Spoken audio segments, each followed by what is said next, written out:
ನಿಶ್ಚಲ ಸಂವಾದದಲ್ಲಿ ಮಾನವ ಜೀವನದ ಸುಧಾರಣೆ ಅನ್ನೋ ಒಂದು ವಿಚಾರವನ್ನು ತಗೊಂಡ್ರೆ ಅದರಲ್ಲಿ ದಯಾಗುಣಗಳು 5 ಅಂತ ಹೇಳ್ತಿದ್ದಾರೆ. 5 ಪ್ರಕೃತಿಯ ದಯಾಗುಣಗಳು ಅಂದರೆ ಪ್ರಕೃತಿ ದತ್ತವಾಗಿನೇ ಎಲ್ಲ ಮಾನವರಿಗೂ ಇರಲೇಬೇಕಾದಂತಹ 5 ದಯಾಗುಣಗಳು ಅಂತ ಹೇಳ್ತಾ ಇದ್ದಾರೆ. ಅದರಲ್ಲಿ ಮೊದಲನೆಯದು ಆದ್ರೋಹಿ, ಅಂದ್ರೆ ದ್ರೋಹಿಗಳೇ ಇಲ್ಲದವನು, ದ್ವೇಷ ಇಲ್ಲದವನು ಅಂತಾನು ಹೇಳ್ತಾರೆ. ಅದನ್ನ ವಿವರಣೆಯನ್ನು ಕೊಟ್ಟಿದ್ದಾರೆ ಇಲ್ಲಿ. ಅಂದರೆ ಇರುವೆಯಿಂದ ಹಿಡಿದು ಆನೆಯವರೆಗೆ ಎಷ್ಟು ಪ್ರಾಣಿಗಳಿವೆಯೋ ಎಲ್ಲ ಜೀವಿಗಳಲ್ಲಿಯೂ ದ್ವೇಷ ಭಾವನೆ ಇಲ್ಲದೆ ಇರುವುದೇ ಎಲ್ಲ ಜೀವಿಗಳಲ್ಲಿಯೂ ಪ್ರೀತಿ ಪ್ರೇಮ ಇಟ್ಟಿರುವುದು. ಹಾಗೆ ಚೈತನ್ಯ ಅವಿನಾಶಿಯಾಗಿರುವನೋ ಹಾಗೆಯೇ ಎಲ್ಲ ಜೀವಿಗಳು ನನ್ನ ಸಮಾನರೇ ಆಗಿದ್ದಾರೆ. ನನಗೆ ಹೇಗೆ ಸುಖ ಬೇಕೋ ಹಾಗೆಯೇ ಇತರ ಜೀವಿಗಳಿಗೂ ಸುಖ ಬೇಕು ಎಂದು ಅರ್ಥ. ಯಥಾರ್ಥ ತಿಳಿದು ಯಾವ ಜೀವಿಯಲ್ಲಿಯೂ ದ್ವೇಷ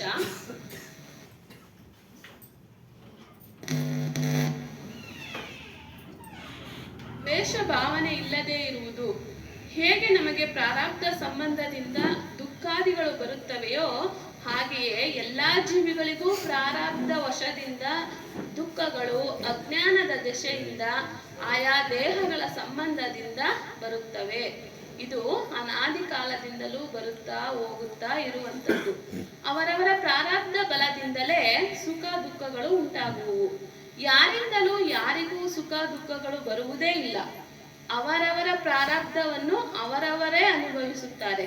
ಆದ್ದರಿಂದ ಎಲ್ಲರಲ್ಲಿಯೂ ಪ್ರೀತಿ ಪ್ರೇಮವನ್ನಿಟ್ಟು ಎಲ್ಲ ಜೀವಿಗಳಿಗೆ ಉಪಕಾರವನ್ನೇ ಮಾಡುವುದು ಮನುಷ್ಯನ ಕರ್ತವ್ಯವಾಗಿದೆ.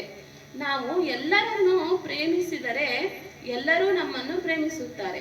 ನಾವು ಯಾರ ಮೇಲೆ ದ್ವೇಷ ಮಾಡುತ್ತೇವೆಯೋ ಅವರಿಗೂ ನಮ್ಮ ಮೇಲೆ ದ್ವೇಷ ಉಂಟಾಗುತ್ತದೆ. ಇದು ನನ್ನ ಕ್ರಿಯೆ ಕರ್ತವ್ಯವೇ ಆಗಿದೆ. ಹೇಗೆಂದರೆ ಕನ್ನಡಿಯಲ್ಲಿ ಮುಖವನ್ನು ಯಾವ ತರಹ ಮಾಡಿದರೆ ಹಾಗೆಯೇ ಪ್ರತಿಬಿಂಬವೂ ಕಾಣುತ್ತದೆ. ನಾವು ಯಾರ ಮೇಲೆ ಪ್ರೇಮ ದ್ವೇಷಾದಿಗಳನ್ನು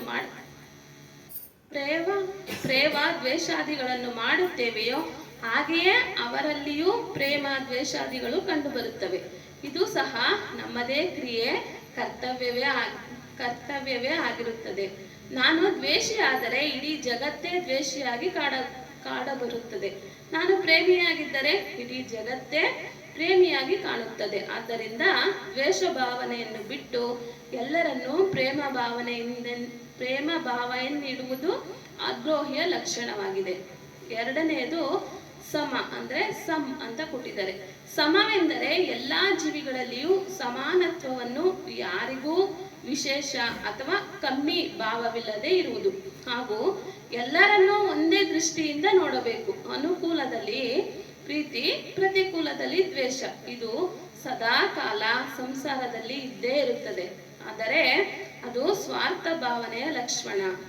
ಪರಮಾರ್ಥ ದೃಷ್ಟಿಯಲ್ಲಿ ತಮ್ಮ ತಮ್ಮ ಪ್ರಾರಬ್ಧವನ್ನು ತಾವಾಗಿಯೇ ಮಾಡಿ ಮತ್ತೆ ಅದನ್ನು ಅನುಭವಿಸುತ್ತೇವೆ. ಅದರಲ್ಲಿ ಅನುಕೂಲವಾಗಲಿ ಪ್ರತಿಕೂಲವಾಗಲಿ ಯಾವ ಜೀವಿಗಳ ಸಂಬಂಧದಿಂದ ಒದಗುತ್ತದೆಯೋ ಅದು ನಮ್ಮಿಂದಲೇ ಆಗಿದೆ. ಆ ಜೀವಿಗಳಲ್ಲಿ ಪ್ರೇಮ ದ್ವೇಷಾದಿ ಮಾಡಿದರೆ ಅದು ಮತ್ತೆ ಪುನಃ ಬಂಧನವೇ ಆಗುತ್ತದೆ. ಆದ್ದರಿಂದ ಬಂಧುಗಳಲ್ಲಿ ಇತರ ಜೀವಿಗಳಲ್ಲಿಯೂ ಸಮತ್ವ ವ್ಯವಹಾರವನ್ನು ಮಾಡಿದರೆ ಯಾವ ಮೋಹವೂ ಉಂಟಾಗುವುದಿಲ್ಲ, ಯಾವ ಆಸಕ್ತಿ ಬಂಧನವೂ ಆಗುವುದಿಲ್ಲ. ಆದುದರಿಂದ ವ್ಯವಹಾರದಲ್ಲಿಯೂ ಊಟ ತಿಂಡಿ ಎಲ್ಲದರಲ್ಲಿಯೂ ಸಮಭಾವ, ಅಂದರೆ ಎಲ್ಲರಲ್ಲಿಯೂ ಹಂಚಿ ತಿನ್ನುವುದು. ಊಟ ತಿಂಡಿಯ ವಿಷಯದಿ ಸಮಯದಲ್ಲಿ ಇತರರ ಮಾನವ ಜೀವಿಗಳು ಯಾರೇ ಆಗಲಿ ಬಂದಾಗ ಅವರಿಗೂ ಸಹ ಕೊಟ್ಟು ತಾನೂ ತಿನ್ನಬೇಕು. ಇದೇ ಸಮಾನತ್ವದ ವ್ಯವಹಾರ. ಇದು ಎರಡನೆಯದು. ಮೂರನೆಯದು ಮಿತ್ರ ಜೀವ ಅಂತ ಹೇಳಿದರೆ ಅದೊಂದೊಂಥರ ಧೈರ್ಯ. ಏನದು ಅಂತ ಹೇಳಿದ್ರೆ ಎಲ್ಲ ಜೀವಿಗಳಲ್ಲಿ ಚೈತನ್ಯ ಭಾವವೇ, ಅಂದರೆ ಶುದ್ಧ ಭಾವನೆ ಇಟ್ಟು ಪ್ರೇಮ ಪ್ರೀತಿ ಬೆಳೆಸುವುದು. ಎಲ್ಲರನ್ನೂ ತನ್ನ ಬಂಧುಗಳ ಹಾಗೆಯೇ ಪ್ರೀತಿಯಿಂದ ನೋಡುವುದು. ಎಲ್ಲರಲ್ಲಿಯೂ ಸಮವಾದ ಒಂದೇ ಸಮಾನ ಚೈತನ್ಯ ಭಾವವನ್ನಿಟ್ಟು ಪ್ರೀತಿಸುವುದು. ಇನ್ನು ನಾಲ್ಕನೆಯದು ಅಭಯ ಅಂತ ಹೇಳ್ತಿದ್ದಾರೆ. ಅಭಯ ಅಂದರೆ ಯಾವ ಜೀವಿಗಳಿಂದಲೂ ಭಯವಿಲ್ಲದೆ ಇರುವುದು. ಯಾಕೆಂದರೆ ಜೀವಿಗಳು ಚೈತನ್ಯ ರೂಪಿಗಳಾಗುವುದರಿಂದ ಚೈತನ್ಯ ಸ್ವಜಾತಿಯಾಗಿದ್ದಾರೆ. ಆದ್ದರಿಂದ ಚೈತನ್ಯದಿಂದ ಭಯವಿಲ್ಲ. ದೇಹ ಸಂಬಂಧದಲ್ಲಿ ದೇಹಧಾರಿಗಳ ಅಂದ್ರೆ ಯಾವ್ಯಾವುದು ಅಂದ್ರೆ ಹುಲಿ, ಹಾವು, ಕಳ್ಳ ಮುಂತಾದ ದುಷ್ಟ ಮೃಗಗಳು ಕ್ರೂರತನವನ್ನು ನೋಡಿ ನಮಗೆ ಭಯ ಉಂಟಾಗುತ್ತದೆ. ಆದರೂ ಅದು ದೇಹದ ಅಂದರೆ ಆಯಾ ದೇಹಗಳ ಕರ್ಮಾನುಸಾರ ಸ್ವಭಾವವಾಗಿರುತ್ತದೆ. ಚೈತನ್ಯ ಜೀವಿಯಲ್ಲಿ ಯಾವ ಸ್ವಭಾವವೂ ಇರುವುದಿಲ್ಲ. ಮತ್ತೆ ಅವುಗಳಿಂದ ದುಃಖ ಉಂಟಾಗುವುದು ಅದೆಲ್ಲ ನಮ್ಮ ಪ್ರಾರಬ್ಧ ಬಲದಿಂದಲೇ ಉಂಟಾಗುವುದು. ಈ ಜೀವಿಗಳು ಅದಕ್ಕೆ ಯಾವ ರೀತಿಯ ಸಂಬಂಧಪಟ್ಟವರಲ್ಲ. ಎಲ್ಲಾ ಕ್ರೂರ ಪ್ರಾಣಿಗಳಾದರೂ ನಮ್ಮ ಪ್ರಾರಬ್ಧ ಭೋಗವಿಲ್ಲದಿದ್ದರೆ ಅವುಗಳಿಂದ ಅಪಾಯ ದುಃಖ ಬರುವುದಿಲ್ಲ. ಇದು ನಿಶ್ಚಯ. ಹೀಗೆಯೇ ವಿಚಾರ ಮಾಡಿ ಯಾವ ಜೀವಿಗಳ ಮೇಲೆಯೂ ನಾವು ದ್ವೇಷ ಭಾವನೆ ಮಾಡಬಾರದು. ನಾವು ತೊಂದರೆ ಕೊಡದಿದ್ದರೆ ಅವುಗಳು ನಮಗೆ ತೊಂದರೆ ಕೊಡುವುದಿಲ್ಲ. ಇದು ಅನುಭವ ಸಿದ್ಧ ಮಾತು. ಭಯದಿಂದಲೇ ದುಃಖ ಉಂಟಾಗುವುದು. ಆ ಭಯವನ್ನು ವಿಚಾರ ಮಾಡಿ ಬಿಡಬೇಕು. ಯಾರ ಹೃದಯದಲ್ಲಿ ಭಯವಿರುತ್ತದೆಯೋ ಅವರ ಹೃದಯವು ಕ್ರೂರವಾಗಿರುತ್ತದೆ. ಆದ್ದರಿಂದ ಯಾವಾಗಲೂ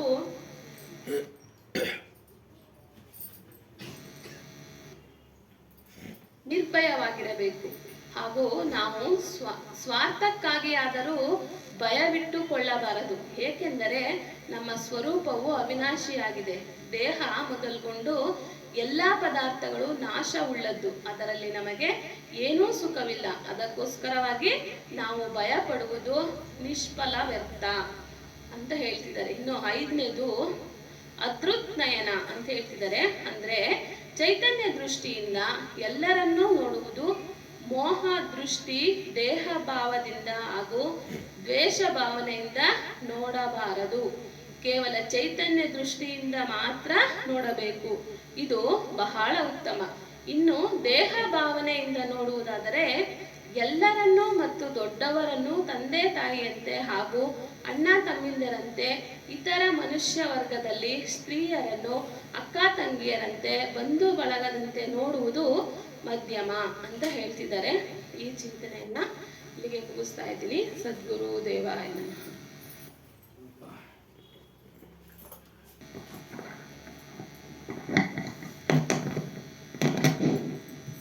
ಧನ್ಯವಾದಗಳು ಶ್ರೀಮತಿ ಸುಮಾರ್ಗೆ.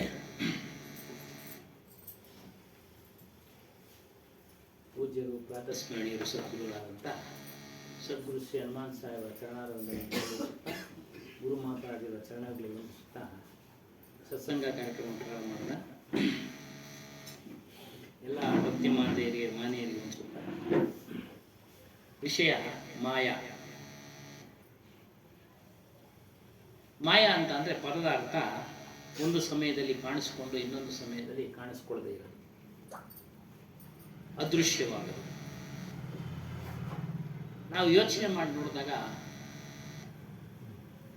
ನಮ್ಮ ಹಿಂದಿನ ಜೀವನದ ಅನೇಕ ದೃಶ್ಯಗಳು, ಅನೇಕ ಘಟನೆಗಳು, ಪರಿವಾರದವರು ಎಲ್ಲರೂ ಇವತ್ತೊಂದಿನ ನಮ್ಮ ಮುಂದೆ ಇಲ್ಲ, ಅದೃಶ್ಯರಾಗಿದ್ದಾರೆ. ಅಂದರೆ ದೇಹ ಪ್ರಾರಬ್ಧ ಕರ್ಮಾನುಸಾರ ಅವರು ದೇಹವನ್ನು ಬಿಟ್ಟು ಹೊರಟೋದು. ಪದಾರ್ಥಗಳು ಸಹ ಅಷ್ಟೇ ಬದಲಾವಣೆ ಆಗ್ತಾ ಇದೆ. ಮೊದಲೆಲ್ಲ ಬೇರೆ ಬೇರೆ ಥರ ಪದಾರ್ಥಗಳನ್ನು ಬಳಸ್ತಾ ಇದ್ದೀವಿ. ಊಟ ತಿಂಡಿದ್ದಲ್ಲ, ವಸ್ತುಗಳ ಪೈಕಿ, ಬಟ್ಟೆಗಳ ಪೈಕಿ, ಊಟದ ಪೈಕಿನೂ ಬದಲಾವಣೆ ಆಗ್ತಿದೆ. ಒಟ್ಟಾರೆ ಮಾಯಾ ಅಂದರೆ ಕೆಲವು ಸಮಯ ಇರುತ್ತೆ, ಕೆಲವು ಸಮಯ ಇರೋದಿಲ್ಲ, ಅದೃಶ್ಯ ಆಗುತ್ತೆ, ನಾಶವಾಗುತ್ತೆ. ಅದಕ್ಕೆ ಮಾಯಾ. ಈ ಮಾಯೆ ಮನಸ್ಸಿನ ಒಳಗಡೆ ತುಂಬ್ಕೊಂಡ್ಬಿಟ್ಟಿದೆ. ಇದೇ ಅಜ್ಞಾನ. ಈ ದೇಹ ಶಾಶ್ವತವಾಗಿರುತ್ತೆ ಅಂತ ತಿಳ್ಕೊಂಡ್ಬಿಟ್ಟಿದ್ದೀವಿ. ಯಾವಾಗ ಇದ್ರ ಬಗ್ಗೆ ವಿಚಾರ ಮಾಡಿದಾಗ ಇದು ಶಾಶ್ವತವಲ್ಲ ಅನ್ನೋದು ಗೊತ್ತಾಗುತ್ತೆ. ಬೆಳಿಗ್ಗೆ ಒಬ್ರು ಫೋನ್ ಮಾಡಿದ್ರು ಸಂತರು. ಅವರ ನೆಂಟರಿಷ್ಟರೆಲ್ಲ ಅವರು ಸೇರಿದಾಗ ಇವ್ರನ್ನ ವಿಚಾರ ಮಾಡ್ತಾ ಇರ್ತಾರಂತೆ. ಅವ್ರಿಗೆ ಭಯ, ಮೃತ್ಯು ಅಂದರೆ ಭಯ, ಸಾವು ಅಂದರೆ ಭಯ. ಯಾಕೆ? ಕಾರಣ ಇಷ್ಟೇ, ಅವರು ಸೃಷ್ಟಿಯ ವಿಚಾರ ತಿಳಿದಿಲ್ಲ. ಮುಟ್ಟಿದ ಮೇಲೆ ಸಾವು ಖಚಿತ. ಮನುಷ್ಯನಿಗೆಲ್ಲ, ಪ್ರಾಣಿಗೂ ಅಷ್ಟೇ, ಪಕ್ಷಾದಿಗಳಿಗೂ ಅಷ್ಟೇ ಆ ವಿಚಾರನ ತಿಳಿದಿದ್ದ. ಅದರಿಂದ ಭಯ.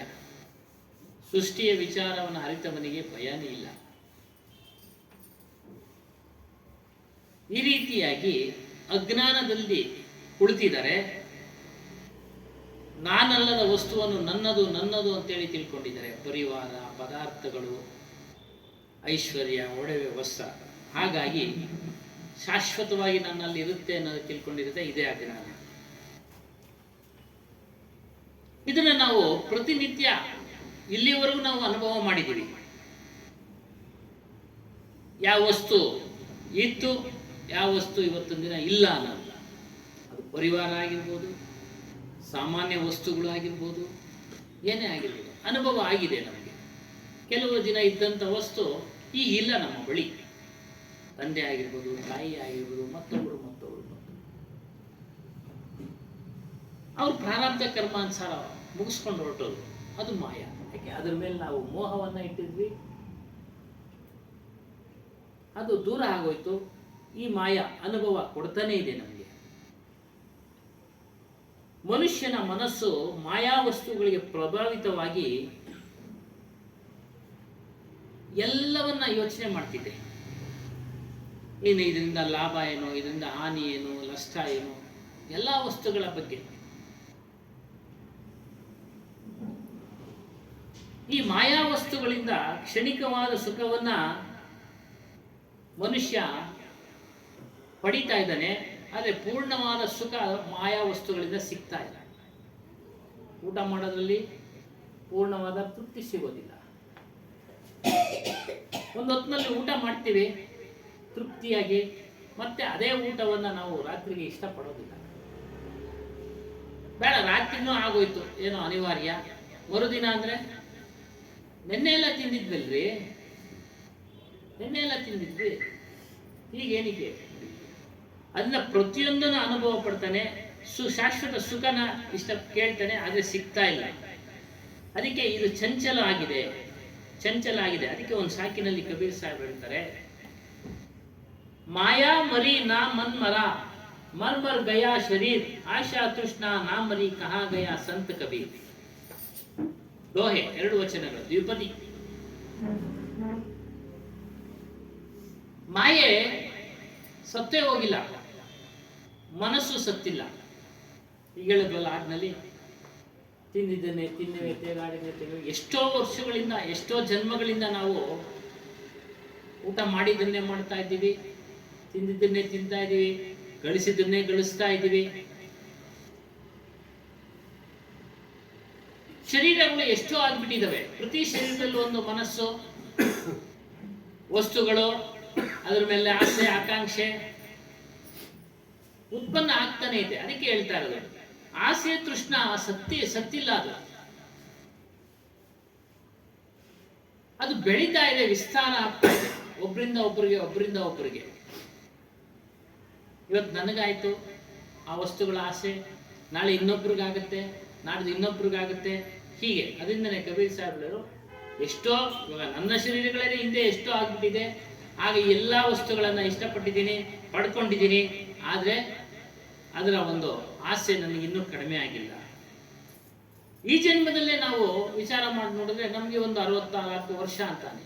ನಾವು ಎಷ್ಟೋ ವಸ್ತುಗಳನ್ನು ಪಡೆದಿದ್ದನ್ನೇ ಪಡಿತಾ ಇರ್ತೀವಿ, ಈಗಲೂ ಮತ್ತೆ ಪಡೆಯೋದಕ್ಕೆ ಪ್ರಯತ್ನ ಪಡ್ತಾ ಇರ್ತೀವಿ. ಅದು ಬೇಕು ಅವಶ್ಯಕವಾಗಿ. ಆದರೆ ಅದ್ರ ಮೇಲೆ ಇರ್ತಕ್ಕಂಥ ಮೋಹವನ್ನು ಬಿಡೋದೆ ಮಾಯೆಯನ್ನು ಗೆದ್ದಂಗೆ. ಅಲ್ಲಿ ಹೇಳ್ತಾರೆ, ಕಬೀರ್ ಕಹತೆ ನಾತೋ ಮಾಯಾ ಮೋಹ ಮರ. ಮಾಯಾ ವಸ್ತುಗಳ ಮೇಲಿರ್ತಕ್ಕಂಥ ಮೋಹ ಸತ್ತಿಲ್ಲ. ಮಾಯಾ ವಸ್ತುಗಳ ಮೇಲಿರ್ತಕ್ಕಂಥ ಮೋಹ ಸತ್ತಿಲ್ಲ. ತಿನ್ನೋ ಪದಾರ್ಥದಲ್ಲಿ ಎಲ್ಲೋ ಹೋಗ್ಬಿಟ್ಟು, ನಾನು ತೀರ್ಥ ಸ್ಟೇಟ್ಸ್ ಹೋಗ್ಬಿಟ್ಟು ಯಾವುದೋ ಒಂದು ವಸ್ತುನ ಬಿಟ್ಬಿಟ್ರೆ ಇನ್ನೊಂದು ವಸ್ತುವನ್ನು ಆಕರ್ಷಣೆ ಮಾಡುತ್ತೆ. ಅದಕ್ಕೆ ಸರಿಸಮಾನವಾಗಿರ್ತಕ್ಕಂಥ ವಸ್ತು, ಅದಕ್ಕೆ ಸರಿಸಮಾನ. ಮಸಾಲೆ ತಿನ್ನೋ ಪದಾರ್ಥನ ಬಿಟ್ಬಿಟ್ರಪ್ಪ ಇವತ್ತು, ಅದಕ್ಕೆ ಸರಿಸಮಾನವಾಗಿ ಇನ್ನೊಂದು ವಸ್ತುನ ಆಕರ್ಷಣೆ ಮಾಡುತ್ತೆ. ನೋಡಿ, ಪೂರ್ಣವಾಗಿ ಸಾಯಕ್ಕೆ ಬಿಡೋದಿಲ್ಲ ಮನಸ್ಸು, ಪೂರ್ಣವಾಗಿ ಸಾಯಕ್ಕೆ ಬಿಡೋದಿಲ್ಲ. ಹಾಗಾಗಿ ಮೋಹ ಸತ್ತಿಲ್ಲ, ಮಾಯಾ ವಸ್ತುಗಳ ಮೇಲೆ ಇರ್ತಕ್ಕಂಥ ಮೋಹ ಸತ್ತಿಲ್ಲ, ಮನಸ್ಸು ಸಹ ಸತ್ತಿಲ್ಲ. ಈ ಆಸೆ ಮತ್ತು ತೃಷ್ಣೆಗಳಿಗೆ, ಆಸೆ ತೃಷ್ಣೆ ಅಂದ್ರೆ ದುರಾಸೆ, ಆಸೆ ಅಂದ್ರೆ ಸಾಮಾನ್ಯವಾಗಿ ಆಸೆ, ಇವುಗಳು ಅವುಗಳಿಗೆ ಸಾವೇ ಇಲ್ಲ ನೋಡಿ. ಆಸೆ ಮತ್ತು ದುರಾಸೆಗಳಿಗೆ ಸಾವೇ ಇಲ್ಲ. ಆದ್ರೆ ಈ ಶರೀರ ಆಗಾಗ್ಗೆ ಸಾಯ್ತಾ ಇದೆ, ಹುಟ್ಟುತ್ತಾ ಇದೆ, ಸಾಯ್ತಾ ಇದೆ. ಹುಟ್ಟಿದ್ರೆ ಸಾಕು, ಅದಕ್ಕೊಂದು ಮನಸ್ಸು, ಅದಕ್ಕೊಂದು ಆಸೆ, ಅದಕ್ಕೊಂದು ದುರಾಸೆ ಇತ್ಯಾದಿಗಳು ಉತ್ಪನ್ನ ಆಗ್ಬಿಡ್ತವೆ. ಅದನ್ನ ಹೇಳಿದ್ರು ಮಾಯಾ ಮರಿ ನಾ ಮನ್ಮರ ಅಂದ ಸತ್ತಿಲ್ಲಪ್ಪ. ಇದನ್ನ ನೀನು ಸಾಯಿಸ್ಬೇಕು, ನಿನ್ನ ಮನಸ್ಸನ್ನ ಸಾಯಿಸ್ಬೇಕು, ಅನಾಸಕ್ತಿಯಿಂದ ಜೀವನ ಮಾಡಬೇಕು. ಯಾವುದೇ ವಸ್ತು ಮೇಲೆ ತೀವ್ರವಾದ ಆಸಕ್ತಿ, ಮೋಹವನ್ನ ಇಡಬೇಡ. ಮೋಹವನ್ನ ಇಟ್ಟಿದ್ದೇ ಆದರೆ ಪಕ್ಕದಲ್ಲೇ ದುಃಖ ಇದ್ದೇ ಇದೆ, ಪಕ್ಕದಲ್ಲಿ ದುಃಖ ಇದ್ದೇ ಇದೆ. ಹಾಗಾಗಿ ಇವುಗಳನ್ನೆಲ್ಲ ನಿಯಂತ್ರಣದಲ್ಲಿ ಉಳ್ಕೋ, ಆಗ ಮಾತ್ರ ನೀನು ಉದ್ಧಾರ ಆಗೋದಕ್ಕೆ ಸಾಧ್ಯ. ಯಾವಾಗ ಮಾಯಾ ವಸ್ತುಗಳ ಮೇಲೆ ಮೋಹ ಇರೋದಿಲ್ವೋ ನೀನು ಮುಕ್ತಿಗೆ ಹತ್ತಿರವಾಗ್ತಾ ಇದೆಯಾ, ಬಿಡುಗಡೆಗೆ ಹತ್ತಿರವಾಗ್ತಾ ಇದೆಯಾ, ಬಿಡುಗಡೆಗೆ ಹತ್ತಿರವಾಗ್ತಾ ಇದೆಯಾ. ಯಾವಾಗ ಪಕ್ಷಿಗಳು ಕಾಳುಗಳ ಮೇಲೆ ಆಸೆ ಬಿಟ್ಟು ಆಗಾಗ್ಗೆ ಸಿಕ್ಕಾಕೊಳ್ತಾನೆ ಇರ್ತವೆ, ಆಗಾಗ್ಗೆ ಸಿಕ್ಕಾಕೊಳ್ತಾನೆ ಇರ್ತವೆ. ಕಳೆದ ವಾರ ಹೇಳೋದಿಲ್ಲ ಗಿಣಿಗಳ ಕತೆ. ನಾವೇನ್ ಮಾಡ್ತಾ ಇದ್ದೀವಿ, ನಮ್ಮ ನಿಜವಾದ ಚೈತನ್ಯ ಸ್ವರೂಪದ ಸ್ಮರಣೆ ಮಾಡ್ತಾ ಹೊರಗಡೆ ಪೂಜೆ ಮಾಡತಕ್ಕಂಥ ರಾಮನನ್ನ ಕೃಷ್ಣನನ್ನು ಕರೀತಾ ಇದ್ದೀವಿ, ರಾಮ ರಾಮ ರಾಮ ರಾಮ ರಾಮ. ಅದಕ್ಕೆ ಒಂದು ಅಭಿಲಾಷ ಅವರು ದೃಷ್ಟಾಂತ ಕೊಡ್ತಾರೆ. ಒಬ್ಬ ಸಂತರು ಗಿಣಿ ಮಾರೋನ ಹತ್ರ ಗಿಣಿಗಳನ್ನ ಕೊಂಡುಕೊಳ್ತಾರೆ. ಅವನು ಮಾರೋದೇ ಕೆಲಸ ಒಂದು ಹಿಡಿದು, ಅದಕ್ಕೆ ತೊಂದರೆ ಕೊಡಬಾರ್ದು, ತೊಂದರೆ ಆಗ್ತಾ ಇದೆ ಅಂತ ಅವರು ಕೊಂಡುಕೊಳ್ತಾರೆ. ಕೊಂಡುಕೊಂಡು ಅದಕ್ಕೆ ಪಾಠ ಕಲಿಸ್ತಾರೆ. ಏನು, ಮತ್ತೆ ಇವುಗಳು ಬಂಧನಕ್ಕೆ ಬೀಳಬಾರ್ದು ಅಂತೇಳಿ ಪಾಠ ಹೇಳ್ಕೊಡ್ತಾರೆ. ಬೇಡ ಬಂದ, ಬಲೆ ಹಾಕ್ದ, ಕಾಳಾಕ್ದ, ನಾವು ಕಾಳು ತಿನ್ನಕ್ ಹೋದ್ವಿ, ಸಿಕ್ಕಾಕೊಂಡ್ವಿ, ಬೇಡ ನಮ್ಮನ್ನು ಹಿಡ್ಕಂಡ. ಗಿಣಿಪಾಠ ಅನ್ನೋದು ಅವ್ ನಿಜವಾದ ಅರಿವಿಲ್ಲ. ಅವಕ್ಕೆ ನಾವು ಅರಿವಿದ್ರೆ ಬೇಡನ ಹತ್ರ ಸಿಗ್ತಾ ಇಲ್ಲ ಹೋಗಿ. ಈ ಮಂದ ಬುದ್ಧಿ ಇವರು ಏನ್ ಮಾಡ್ತಾರೆ, ನಾವು ಇದನ್ನ ಹೇಳ್ಕೊಟ್ಬಿಟ್ರೆ ಬಿಡುಗಡೆ ಆಗ್ಬಿಡ್ತಾರೆ, ಅವು ಸಿಕ್ಕಾಕೊಳ್ಳೋದಿಲ್ಲ ಅಂತೇಳಿ ಆ ಸಂತರು ತಿಳ್ಕೊಳ್ತಾರೆ. ಅವರು ನಿಜವಾದ ವಿಚಾರ ಮಾಡಿರೋದಿಲ್ಲ. ಅವ್ರು ರಾಮ ರಾಮ ಅಂದ್ರೆ ಬಿಡುಗಡೆ ಆಗ್ಬಿಡುತ್ತೆ ಅನ್ನೋ ಒಂದು ಉದಾಹರಣೆ ಇದಕ್ಕೆ. ಆ ಗಿಳಿಗಳಿಗೆ ಹೇಳ್ಕೊಡ್ತಾರೆ, ಬಿಟ್ಬಿಡ್ತಾರೆ. ಆಮೇಲೆ ಹೋಗಪ್ಪ, ನೀವು ಇದನ್ನ ಪಠನೆ ಮಾಡ್ತಾ ಇರಿ, ಸಿಕ್ಕಾಕೊಳ್ಬೇಡಿ ಅಂತ. ಆ ಎರಡು ಗಿಣಿಗಳೋಗಿ ಎಲ್ಲಾ ಗಿಣಿಗಳಿಗೆ ಪಾಠ ಹೇಳ್ಬಿಡ್ತಾರೆ. ಬೇಡ ಬಂದ, ಬಲೆ ಹಾಕ್ದ, ಕಾಳು ಹಾಕ್ದ, ನಾವು ಕಾಳು ತಿನ್ನಕ್ ಹೋದ್ವಿ, ಸಿಕ್ಕಾಕೊಂಡಿದ್ದೀವಿ, ಬೇಡ ನಮ್ಮನ್ನು ಹಿಡ್ಕೊಂಡು ಹೋಗ್ತಾನೆ. ಬರೀ ಗಿಣಿ ಪಾಠನೇ. ಬೇಡನ ಮಗ ಬಂದ್ಬಿಡ್ತಾನೆ ಅಕ್ಕಿಗಳನ್ನ ಹಿಡಿಯೋಕೆ. ಇವು ಆವಾಗ ಯಾರು ಕಂಡ್ರು ಅದೇ ಹೇಳೋದು, ಯಾರನ್ನ ಕಂಡ್ರು ಅದೇ ಹೇಳೋದು. ಬೇಡನ ಮಗನಿಗೆ ಆಶ್ಚರ್ಯ ಆಗುತ್ತೋ, ಇವತ್ತು ಬಲೆ ಹಾಕಿದ್ರೆ ಗಿಳಿಗಳು ಸಿಗೋದಿಲ್ಲ ಅಂತ ಹೇಳ್ಬಿಟ್ಟು ವಾಪಸ್ ಹೋಗ್ಬಿಟ್ಟು ಅವ್ರ ತಂದೆಗೆ ಹೇಳ್ತಾನೆ, ನೋಡಿ ಹಿಂಗೆ ಹೇಳ್ತಾ ಇದ್ವು, ಅವೆಲ್ಲ ಸಿಗೋದಿಲ್ಲ, ಹುಷಾರಾಗ್ಬಿಟ್ಟವೆ. ಏ ಬಪ್ಪ, ಅದು ಗಿಣಿ ಪಾಠ ಕಣಯ್ಯ, ಅವ್ರಿಗೆ ನಿಜವಾದ ಅರಿವಿಲ್ಲ, ಅವ್ ನಿಜವಾದ ಅರಿವಿಲ್ಲ. ನೀನು ಹೋಗಿ ಬಲೆ ಹಾಕು, ಬಲೆ ಹಾಕ್ತಾ ಕಾಳುಗಳು ಹಾಕ್ತಾ, ಅವು ತಿರ್ಗಿ ಅದೇ ಪಾಠ ಮಾಡ್ಕೊಂಡು ಬಂದು ಬೇಡ ಬಂದ, ಬಲೆ ಹಾಕ್ತಾ, ಕಾಳುಗಳು ಹಾಕ್ತಾ, ನಾವು ತಿನ್ನಕ್ ಹೋದ್ವಿ, ಸಿಕ್ಕಾಕೊಂಡ್ವಿ ಅಂತ ಹೇಳ್ಕೊಂಡು ಹೋಗಿ ಎಲ್ಲ ಬಲೆ ಒಳಗೆ ಬಿದ್ದೋಗ್ಬಿಟ್ಟು, ಬಲೆ ಒಳಗೆ ಬಿದ್ದೋಗ್ಬಿಟ್ಟು. ಏನಕ್ಕೆ ಇದು ಅರ್ಥ ಅಂದ್ರೆ, ನಾವು ಗಿಣಿ ಪಾಠ ಮಾಡಬಾರ್ದು. ಏನೋ ಗಿಣಿ ಪಾಠ, ಕೇವಲ ರಾಮ ರಾಮ ಅಂದ್ರೆ ಮುಕ್ತಿ ಸಿಗೋದಿಲ್ಲ. ಕೇವಲ ರಾಮ ರಾಮ ಅಂದ್ರೆ ಮುಕ್ತಿ ಸಿಗೋದಿಲ್ಲ. ಮುಕ್ತಿ ಸಿಗಬೇಕಾದ್ರೆ ವಸ್ತುಗಳ ಮೇಲಿರ್ತಕ್ಕಂಥ ಮೋಹವನ್ನ ದೂರ ಮಾಡ್ಕೊಂಡು ನಾವು ನಾಮಸ್ಮರಣೆ ಮಾಡಿದ್ರೆ, ಯಾವುದೋ ಸ್ವರೂಪದ ಸ್ಮರಣೆ ಮಾಡಿದ್ರೆ ಮುಕ್ತಿ. ಇಲ್ಲ ಅಂದ್ರೆ ಮುಕ್ತಿ ಸಿಗೋದು. ಗಿಣಿ ಪಾಠ ಹೇಳಿದ್ರೆ ಗಿಣಿ ಪಾಠ ಕಣ, ಅವರು ಹೇಳಲ್ವಾ, ಕಂಠಪಾಠ ಮಾಡ್ಕೊಂಡ್ಬಿಟ್ರೆ ಗಿಣಿ ಪಾಠ ಮಾಡ್ದಂಗೆ ಮಾಡ್ತಾ ಅನ್ಕಣ, ಅವ್ರಿಗೇನು ಅದ್ರ ಅರ್ಥನೇ ಗೊತ್ತಿಲ್ಲ ಅಂತ. ಹಾಗೆ ನಾವು ಸಹ ಅಷ್ಟೇ ಮಾಯಾ ವಸ್ತುಗಳ ಮೇಲಿರತಕ್ಕಂಥ ಮೋಹವನ್ನ ಕಡಿಮೆ ಮಾಡಿಕೊಂಡು ಗುರುಗಳಿಂದ ತಿಳಿದಂತ ಒಂದು ಜ್ಞಾನದ ಸ್ಮರಣೆ ಮಾಡ್ತಾ ಇದ್ರೆ ನಮಗೆ ಬಿಡುಗಡೆ. ಗಿಣಿಪಾಠ ಗಿಣಿಗಳಿಗೆ ಏನು ಕೆಲಸ ಮಾಡಲಿಲ್ಲ ಪಾಪ ಅವರಿಗೆ ಊಟ ಬೇಕು. ನಮಗೂ ಅದೇ ಗಿಣಿಗೇನು ಆಗಬೇಕಲ್ಲ ಅದಕ್ಕೂ ಊಟ ಬೇಕು ಸ್ವಾಮಿ, ಇಲ್ಲ ಅಂತ ಹೇಳಿಲ್ಲ. ಅವ್ರು ಸಂತರು ಏನ್ ಹೇಳ್ಕೊಟ್ಟಿದ್ದವ್ರು, ಇವೆಲ್ಲ ಸಿಕ್ಕಾಕೊಂಡ್ಬಿಡ್ತವೆ, ಇವು ಪಾಠ ಹೇಳ್ಕೊಟ್ಬಿಟ್ರೆ ಅವು ಹುಷಾರಾಗ್ಬಿಡ್ತವೆ, ಅವ್ರಿಗೆ ಜ್ಞಾನ ಬಂದ್ಬಿಡ್ತವೆ, ಸಿಕ್ಕಾಕೊಳ್ಳಲ್ಲ ಬೇಡದ ಕೈನಾಗೆ ಅಂತ ಅವ್ರು ಪಾಠ ಹೇಳಿದ್ರು. ಪಾಠ ಹೇಳಿದ್ರು. ಅವುಗಳಿಗೆ ಅಷ್ಟೊಂದು ಅರಿವಿರ್ಬೇಕಲ್ಲ, ಅಲ್ವರಾ? ಓ ಇವ್ರೇನಿಗೆ ನಮಗ್ ಪಾಠ ಮಾಡ್ತಾ ಇದ್ದಾರೆ, ನಾವು ಬಿಡುಗಡೆ ಆಗೋದಕ್ಕೆ ಪಾಠ ಮಾಡ್ತಾ ಇದ್ದಾರೆ ಅಂತ ಅರಿವಿಲ್ವಲ್ಲ ಅವಕ್ಕೆ. ಅರಿವಿದ್ರು ಊಟಕ್ಕೆ ಎಲ್ಲಾದ್ರೂ ಹೋಗ್ಬೇಕಲ್ಲ. ಊಟಕ್ಕೆಲ್ಲ ಬೇರೆ ಕಡೆ ಹೋಗ್ಬೋದಲ್ಲ, ಬಲೆಗಳು ಸಿಕ್ಕಾಕೊಳ್ಳೋ ಬದಲು ಅವು ಕರ್ವಿದಿದ್ರೆ ಮರದ ಮೇಲೆ ಇರತಕ್ಕಂಥ ಹಣ್ಣುಗಳು ತಗೊಂಡು ಕಿತ್ಕೊಂಡು ತಿಂತಾ ಇರೋವು, ಸಿಕ್ಕಾಕೊಳ್ತಾ ಇರೋ ಜಾಗದಲ್ಲಿ ಹೋಗಿ ಹೋಗಿ ಊಟ ಮಾಡೋವು ಅಲ್ಲ ಸ್ವಾಮಿ.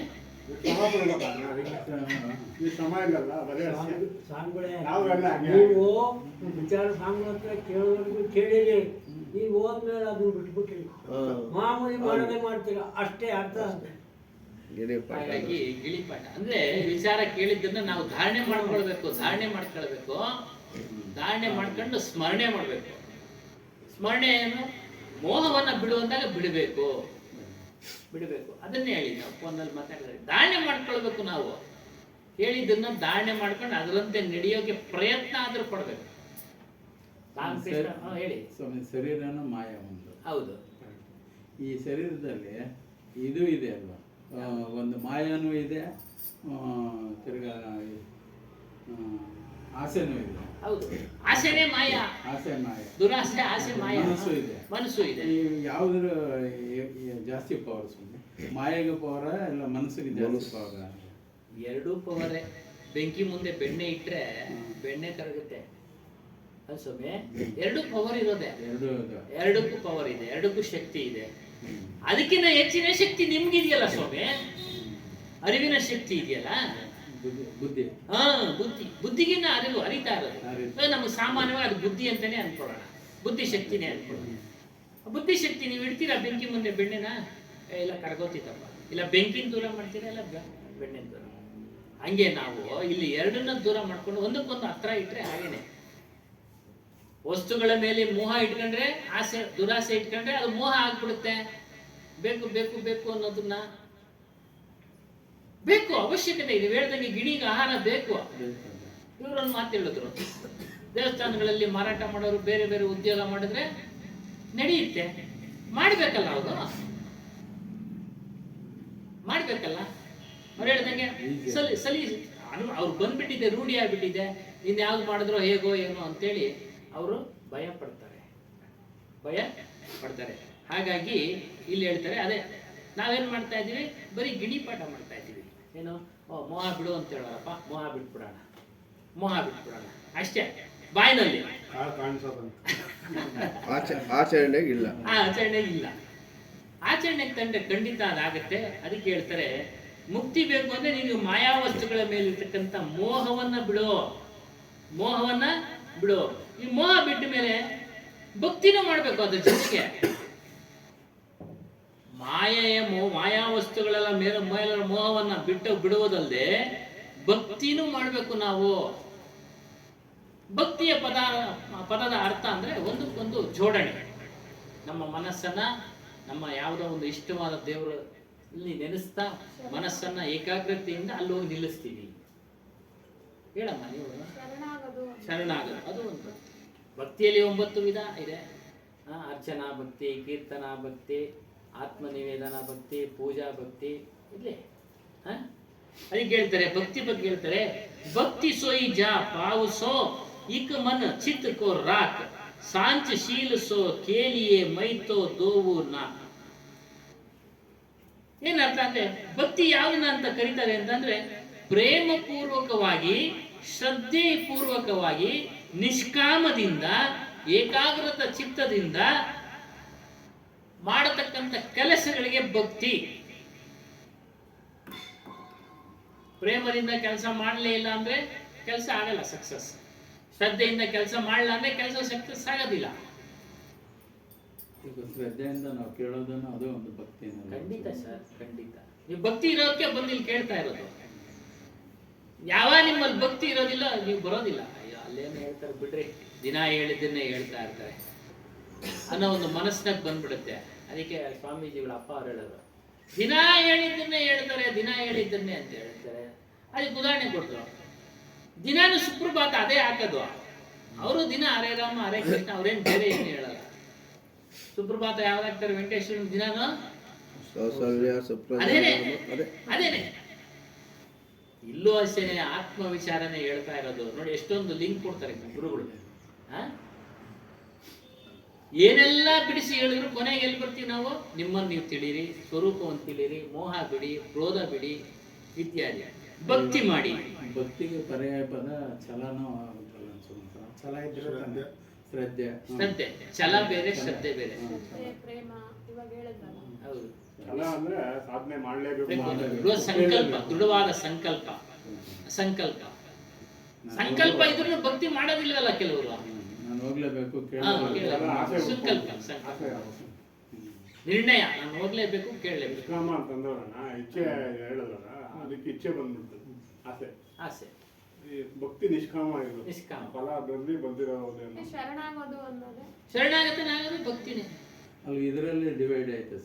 ಪದಗಳ ಅರ್ಥನೇ ಬೇರೆ. ಅಣ್ಣ ಹೇಳ್ದಂಗೆ ನಾವು ನಿಷ್ಕಾಮ ಅಲ್ಲ ಬರೋದು, ಏನೋ ಆಸೆಗೆ, ಏನೋ ಒಂದು ಆಸೆಗೆ ಛಲ ಏನೋ ಒಂದು. ಹೌದು. ಛಲ, ಹಠ. ಛಲ ಅಂದ್ರೆ ಹಠ. ಬೇರೆ ಬೇರೆ ಅರ್ಥಗಳು ಇರ್ತವೆ. ನಾನು ಮಾಡಲೇಬೇಕು ಆ ಕೆಲಸ, ಏನಾದರೂ ಆ ಸನ್ನಿವೇಶಕ್ಕೆ ತಕ್ಕಂಗೆ ಅದು ಪದಗಳ ಅರ್ಥ ಮಾಡಿದ್ದಾರೆ. ಇಲ್ಲಿ ನಮ್ಗೇನು ಪ್ರೇಮಪೂರ್ವಕ, ಶ್ರದ್ಧೆಯಿಂದ, ನಿಷ್ಕಾಮದಿಂದ, ಏಕಾಗ್ರ ಚಿತ್ತತೆಯಿಂದ ಯಾವುದೇ ಕೆಲಸ ಮಾಡಿದ್ರು ಭಕ್ತಿ. ಈ ಎಲ್ಲಾ ಸಂಗತಿಗಳನ್ನ ತೆಗೆದುಕೊಂಡು ನೀವು ನಿಮ್ಮ ಸ್ವರೂಪದಲ್ಲಿ ಭಕ್ತಿ ಮಾಡಿದ್ರೆ ಮುಕ್ತಿ. ಶ್ರದ್ಧೆಯಿಂದ ಕೇಳಿದ್ದನ್ನ ಮನನ ಮಾಡ್ಕೊಳ್ಬೇಕು. ಮನನ ಮಾಡ್ತಾ ಮಾಡ್ತಾ ಅದನ್ನ ಅಳವಡಿಸ್ಕೊಳ್ಬೇಕು. ಅದೇ ನಿಧಿಧ್ಯಾಸನ. ಅಳವಡಿಸ್ಕೊಂಡು ನಡೆಯೋದೇ ನಿಧಿಧ್ಯಾಸನ. ಶ್ರವಣ, ಮನನ, ನಿಧಿಧ್ಯಾಸನ. ಸಾಧಕನಿಗೆ ಇದು 3 ಅವಶ್ಯಕವಾಗಿ ಬೇಕು. ಕೇಳಿದ್ರನ್ನ ಮನನ ಮಾಡೋದು, ಅದನ್ನ ಅಳವಡಿಸ್ಕೊಳ್ಳೋದು ಜೀವನದಲ್ಲಿ, ಅದರಂತೆ ನಡೆಯೋದು, ಇದು ಸಾಧಕನಿಗೆ ಅತಿ ಮುಖ್ಯವಾದದ್ದು, ಅತಿ ಮುಖ್ಯವಾದ. ಆಮೇಲೆ ಭಕ್ತಿ ಮಾಡಬೇಕಾದ್ರೆ ಅಹಂಕಾರ ಇರಬಾರ್ದು. ಅಹಂಕಾರ, ನಾನು ಇವತ್ತು ಒಳ್ಳೆ ಸ್ವಾಮಿಗಳು ಕರೆಸಿ ಒಳ್ಳೆ ಸತ್ಸಂಗ ಮಾಡಿಸ್ತೆ ಅಂತೇಳಿ ಹಿಂಗನ್ನೋದಿರ್ಬಾರ್ದು. ನಾವೆಲ್ಲ ನೋಡ್ತಾ ಇರ್ತೀವಿ ಅಲ್ಲ, ಅವ್ರ ಮಾತುಗಳಲ್ಲಿ, ಇದರಲ್ಲಿ ಏನೇ ಮಾಡಿದ್ರು ಅಹಂಕಾರ ಬಿಡಬಾರ್ದು. ಸುನೀತಾ ಅವರು ಹೇಳಿದ್ರು, ಇಲ್ಲಿ 2 ವರ್ಷದ ಹಿಂದೆ ಹೇಳಿದ್ರು, ಇನ್ನೇನೇ ಪೂಜೆ ಪುನಸ್ಕಾರ, ಗುರು ಸೇವೆ, ಭಕ್ತಿ ಏನೇ ಮಾಡಿದ್ರು ಕೂಡ ಅದನ್ನು ಮಾಡದೆ ಅನ್ನೋದು ಒಂದು ಅಹಂ ನಿನಗೆ ಬರಬಾರ್ದಪ್ಪ.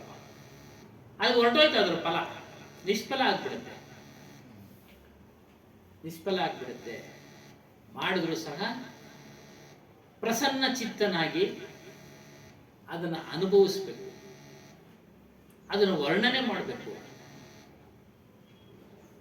ವರ್ಣನೆ ಅಹಂನಿಂದ ವರ್ಣನೆ ಮಾಡೋದು, ಅಹಂನಿಂದ ವರ್ಣನೆ ಮಾಡೋದು. ಅದಕ್ಕೆ ಅಹಂಕಾರ. ಭೇದದ ಬಗ್ಗೆ ಹೇಳಿದ್ರು. ಭೇದ, ಸಮಾನತೆ, ಎಲ್ಲರಲ್ಲೂ ಸಮಾನತೆ. ನನ್ನ ಹಾಗೆ ಎಲ್ಲರೂ ಚೈತನ್ಯ ದೇವಿಗಳು. ವ್ಯತ್ಯಾಸ. ಹೌದೌದು, ಪೂರ್ತಿ ಹೇಳ್ಬಿಡಿ. 5 ತರ ಧೈರ್ಯಗಳು, ಅದ್ರಲ್ಲೇ ಅದು ಒಂದು. ಹೌದು. ಎಲ್ಲರನ್ನ ಸಮಾನಾಗಿ ನೋಡಿದಾಗ ಸಾವಿನ ಬಗ್ಗೆ ಆಗ್ಲಿ, ನನಗೆ ಬೇಕು ಅನ್ನೋದಾಗ್ಲಿ ಅದೆಲ್ಲ ಇರಲ್ಲ. ನಿಸ್ವಾರ್ಥ, ನಿಸ್ವಾರ್ಥ ಇರುತ್ತೆ, ಧೈರ್ಯ ಬಂದ್ಬಿಡುತ್ತೆ.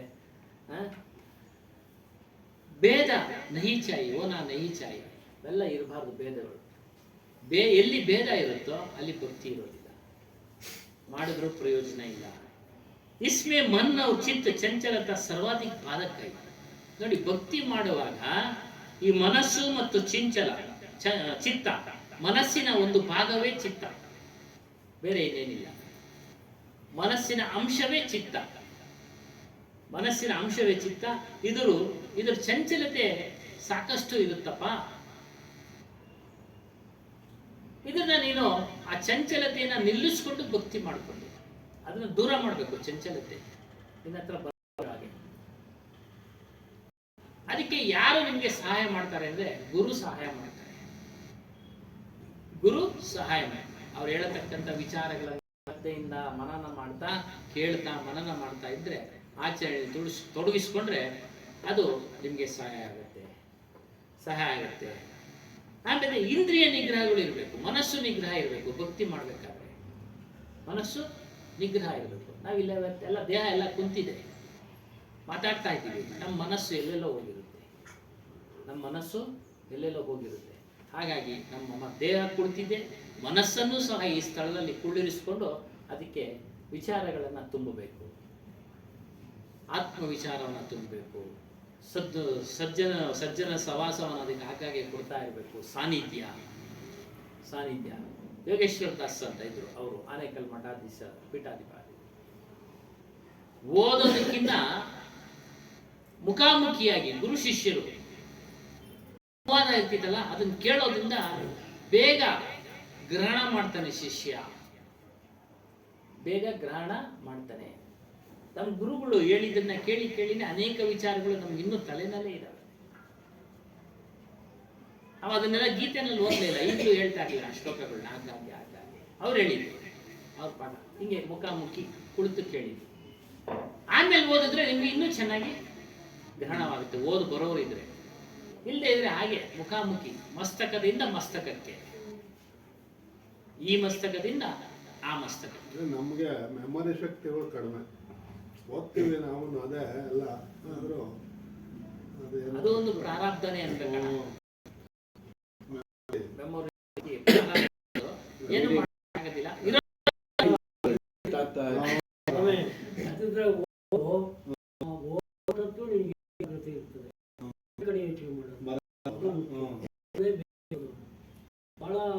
ಬಿಡಬಾರ್ದು, ಓದ್ತಾ ಇರ್ಬೇಕು, ಇಲ್ಲ ಕೇಳ್ತಾ ಇರ್ಬೇಕು. ಇಲ್ಲ ಕೇಳ್ತಾ ಇರ್ಬೇಕು, ಎರಡು ಮಾಡಿದ್ರೆ ಇನ್ನೂ ಓದ್ತಾ ಹೋಗಲ್ಲ.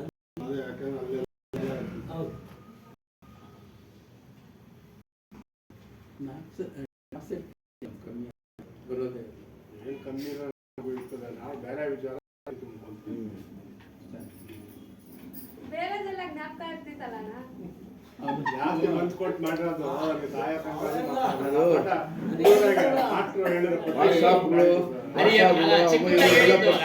ಓದಿದ ಹರಿಯ ಭಕ್ತರಿಗೆ ಯಾರನ ಭಕ್ತರಿಗೆ ಯಾರ ಎಲ್ಲ ಎರಡೆರಡು ಸಾಲುಗಳು ಇನ್ನೂ ನೆನಪಿದೆ ನೋಡಿ, ಅಲ್ವಾ? ಹಂಗೆ ಕೆಲವೊಂದು ಇರ್ತವೆ, ಕೆಲವೊಂದು ಡಿಲೀಟ್ ಆಗ್ಬಿಡ್ತಾವ. ಅವ್ರು ಹೇಳ್ದಂಗೆ ತಿರುಕನವರ ಮುಂದೆ ಧರ್ಮ ಶಾಲೆಯಲ್ಲಿ ಕನಸು ಕಂಡೇನೆ ಅಂತನೋ, ಹಂಗೆ ಒಂದೊಂದು ಇರ್ತವೆ, ಎಲ್ಲ ಇರ್ಬೇಕು ಅಂತ ನಾವು ಆ ಚಿತ್ತ ಹಾಕೊಂಡು ಅದನ್ನ ಗಮನ ಇಟ್ಕೊಂಡು ನೋಡಿರ್ತೀವಿ, ಕೇಳಿರ್ತೀವಿ, ಅದು ಹಾಗೆ ಉಳ್ಕೊಂತ ಹಾಗೆ ಉಳ್ಕೊಂಡೆಲ್ಲ ನಾವು ಮಾಡಲ್ಲ. ಅದಕ್ಕೆ ಹೇಳಿದ್ರು, ಏಕಾಗ್ರ ಚಿತ್ತದಿಂದ ಪ್ರೇಮಪೂರ್ವಕವಾಗಿ ಶ್ರದ್ಧೆಯಿಂದ ನೀವು ಕೇಳಿದ್ದು ನಿಮ್ಮ ಮಸ್ತಕದಲ್ಲಿ ಇರುತ್ತೆ, ಸಾಯೋವರೆಗೂ ಇರುತ್ತೆ. ಇದು 10 ನಿಮಿಷದ ಕೆಲಸ ಆದ್ರೆ ಅವು 90 ನಿಮಿಷದ ಬೇರೆ ಕೆಲಸ ಇರ್ತವೆ. ಹಾಗಾಗಿ ಅದ್ರದ್ದು ಕೆಲಸ ಜಾಸ್ತಿ ಇರ್ತದೆ, ಅದ್ರದ್ದು ಕೆಲಸ. ನಾವು ಏಕಾಗ್ರ ಹೇಳಿ ಕೇಳಿದ್ರ ಬಗ್ಗೆ ಮೇಲ್ಕಾಕ್ ತಿರ್ಗಾ ಸಾಯಂಕಾಲ ಇದೇನೇ ಕೇಳಿಬೇಕು. ದನ ದೊಡ್ಡ ತಿಂದ್ಬಿಡ್ತದೆ, ಆಮೇಲೆ ಏನ್ ಮಾಡ್ತದೆ ಅರ್ಜನಾಗಲ್ಲ, ಈಚೆ ತೆಕ್ಕೊಂಡು ನುಣ್ಣು ಮಾಡಿ ಅವಾಗ ಹಿಡಿಯೋದು. ಹಂಗೆ ಕೇಳಿ ನೀವು ಮನನ ಮಾಡಿ ರಾತ್ರಿ ಎಲ್ಲ ಯೋಚನೆ ಮಾಡಿದ್ರೆ ಮೇಲ್ಕಾಕ್ತೀನಿ. ನೀವು ಹೇಳ್ದಂಗೆ ಬಾಕಿ ಅಂತ ಹೋದ ತಕ್ಷಣ ಬೇರೆ ಚಿಂತನೆ ಮಾಡಬೇಕು. ಅದೇ ಹೇಳೋದು ಅವ್ರು ಹೇಳೋದು, ನಮ್ಮ ಅಪ್ಪ ಅವರು ಬಾಗಿಲ ಹತ್ರ ಕಾಯ್ತಾ ಇರ್ತಾಳೆ ಮಾಯೆ, ನೀವು ಹೋಗ್ತಾ ಇದ್ದಂಗೆ ಆಚೆಗೆ ಹೋಗ್ತಾ ಇದ್ದಂಗೆ ಮುಸ್ಕಾಕ್ಬಿಡ್ತಾರೆ. ಒಂದು ಕಥೆನೇ ಹೇಳ್ತಾನೆ, ಸ್ನಾನ ಮಾಡಕ್ ಹೋದ್ರೆ ಪಾಪ ಗಿಡದ ಮೇಲೆ ಇದ್ರಂತೆ, ಸ್ನಾನ ಮಾಡ್ಕೊಂಡ್ ಬರೋದಂಗ ಸುಮ್ಮನೆ ಇದ್ರಂತೆ, ಬದ್ದ ಇದ್ದಂಗೆ ಅವನ ಹೆಗಲ ಇರೋದು ಅಂತ. ಹಂಗೆ ನಾವು ಹಂಗೆ ಏರ್ಕೊಂಡ್ಬಿಡ್ತೀವಿ. ಅದರಿಂದ ಭಕ್ತಿ ಮಾಡೋದೇನಿಕೆ ಅಂತಂದ್ರೆ ಮೋಕ್ಷಕ್ಕೋಸ್ಕರ, ಬಿಡುಗಡೆಗೋಸ್ಕರ. ಭಕ್ತನ ಗುರಿ ಅದೇ, ಭಕ್ತನ ಗುರಿ ಬೇರೆ ಇನ್ನೇನೋ ಕೇಳೋದಲ್ಲ. ಆಸ್ತಿ, ಒಡವೆ, ವಸ್ತ್ರ ಕೇಳೋದಲ್ಲ. ಎಲ್ಲ ಕೇಳ್ತಾರೆ, ಅವ್ರು ಕೇಳೋದ್ರ ನಾವೇನು ಬೇಡ ಅನ್ನಕ್ಕಾಗಲ್ಲ, ಅದು ಅವ್ರವ್ರ ಇಷ್ಟ. ಆದರೆ ನಿಜವಾದ ಭಕ್ತನ ಲಕ್ಷಣ ಏನು ಅಂತಂದ್ರೆ ಇದರಿಂದ ಬಿಡುಗಡೆಯನ್ನ ಬಯಸ್ತಾನವನು. ಈ ಹುಟ್ಟು ಸಾವು ಬಂದರಿಂದ ಬಿಡುಗಡೆಯನ್ನ ಬಯಸ್ತಾನೆ. ಅದಕ್ಕೆ ಸದ್ಗುರು ಕಬೀರ್ ಸಾಹೇಬ್ ಹೇಳ್ತಾರೆ, ನಿಮಗೆ ಆ ಒಂದು ಭಕ್ತಿ ಪ್ರಾಪ್ತಿ ಆಗ್ಬೇಕಾದ್ರೆ ಗುರುಗಳ ಸೇವೆ ಮಾಡಿ, ಅವ್ರ ಉಪದೇಶಗಳನ್ನ ಪಾಲನೆ ಮಾಡಿ, ಸತ್ಸಂಗ ಮಾಡಿ, ಸುಮಿರನ್ ಅಂದ್ರೆ ಜಪ ಮಾಡಿ, ಸ್ಮರಣೆ ಮಾಡಿ, ಗುರುಸ್ಮರಣೆ ಮಾಡಿ. ನಿಮ್ಮ ಮನಸ್ಸು ಯಾವಾಗ ಗುರುಸ್ಮರಣೆ ಮಾಡ್ತಾ ಇರುತ್ತೋ ಆ ಮನಸ್ಸಿನಲ್ಲಿ ಇನ್ನೊಂದು ವಿಚಾರ ಬಂದು ಕುಳಿತುಕೊಳ್ಳೋದಿಲ್ಲ. ಬಿಟ್ರೆ ಹೋಗುತ್ತೆ, ಯಾಮರ್ಸಿ ಹೊರಟೋಗುತ್ತೆ. ಆದರೆ ನಿಮ್ಮ ಬುದ್ಧಿಶಕ್ತಿಯಿಂದ, ನಿಮ್ಮ ಅರಿವಿನ ಶಕ್ತಿಯಿಂದ ತಂದು ಗುರುಸ್ಮರಣೆಯಲ್ಲಿ ತೊಡಗಿಸಿಕೊಳ್ಳಬೇಕು. ಕೆಲಸ ಬಿಟ್ಟು ಅಂತಲ್ಲ, ಕೆಲಸ ಇಲ್ಲದೆ ಇರುವಾಗ ನೀವು ಧ್ಯಾನಕ್ಕೆ ಕುಳಿತುಕೊಂಡಾಗ, ಸ್ಮರಣೆ ಕುಳಿತುಕೊಂಡಾಗ, ಯಾವುದೋ ಒಂದು ಸಮಯದಲ್ಲಿ ಕುಳಿತುಕೊಳ್ತೀರಲ್ಲ, ಆಗ ಮಾಡಿ. ಕೆಲಸದ ಸಮಯದಲ್ಲಿ ಕೆಲಸ ಮಾಡಿ. ಹೌದೌದು, ಅದಕ್ಕೆ ಒಂದು ಸಮಯ ಕೊಡ್ಲೇಬೇಕು. ಅವಾಗೇನೆ ಏಕಾಗ್ರತೆ ಬರೋದು. ಆಮೇಲೆ ನೀವು ಕೆಲಸ ಮಾಡ್ತಾ ಸ್ಮರಣೆ ಆಗ್ತಾನೆ ಇರುತ್ತೆ ಮನಸ್ಸಿನಲ್ಲಿ. ನಿದ್ರೆಯಲ್ಲೂ ಆಗುತ್ತೆ ಸ್ಮರಣೆ, ನಿದ್ರೆಯಲ್ಲೂ ಆಗುತ್ತೆ. ಉದಾಹರಣೆ, ಹನುಮಂತಂದು ವಿಚಾರ ಕೊಡ್ತಾರೆ. ರೋಮದಲ್ಲೂ ಅವರು ರಾಮಸ್ಮರಣೆ, ರಾಮ ಅಂತ ಇರುತ್ತೆ. ಶರ್ಮಾತ್ಮ ಬಂದು ಹೆಗ್ಲೇರಿಗೆ ಬಂದ್ಬಿಡ್ತಾರೆ ಅಂತ ಶರ್ಮಾತ್ಮನ ಕತೆ ಹೇಳ್ತಾರಲ್ಲ. ಎಲ್ಲಾರನ್ನೂ ಹೆಗ್ಲೇ ಇರ್ತಾನೆ, ಇವನು ಹೆಗ್ಲೇರಿರಲ್ಲ, ಇವನು ಬಿಟ್ಟಿರ್ತಾನೆ ಅಂತ ಯಾರನ್ನ ಹೇಳ್ತಾರಂತೆ ನಾರದ ಅಂತವ್ರು.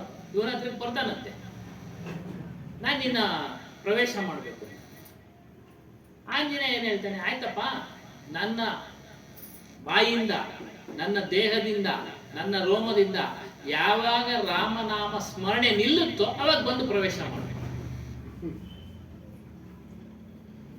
ಆಯ್ತು ಅಂತ ಹೇಳಿ ಧ್ಯಾನಕ್ಕೆ ಕೂತ್ಕೊಳ್ತಾನೆ. ಬಾಯಿನಾಗ ಹೇಳ್ತಾ ಇರ್ತಾನೆ, ಹಂಗೆ ಮನಸ್ಸಿನಲ್ಲಿ ಹೋಗ್ಬಿಡ್ತಾನೆ. ಮನಸ್ಸು ಸಹ ಶೂನ್ಯ ಆಗ್ಬಿಡುತ್ತೆ.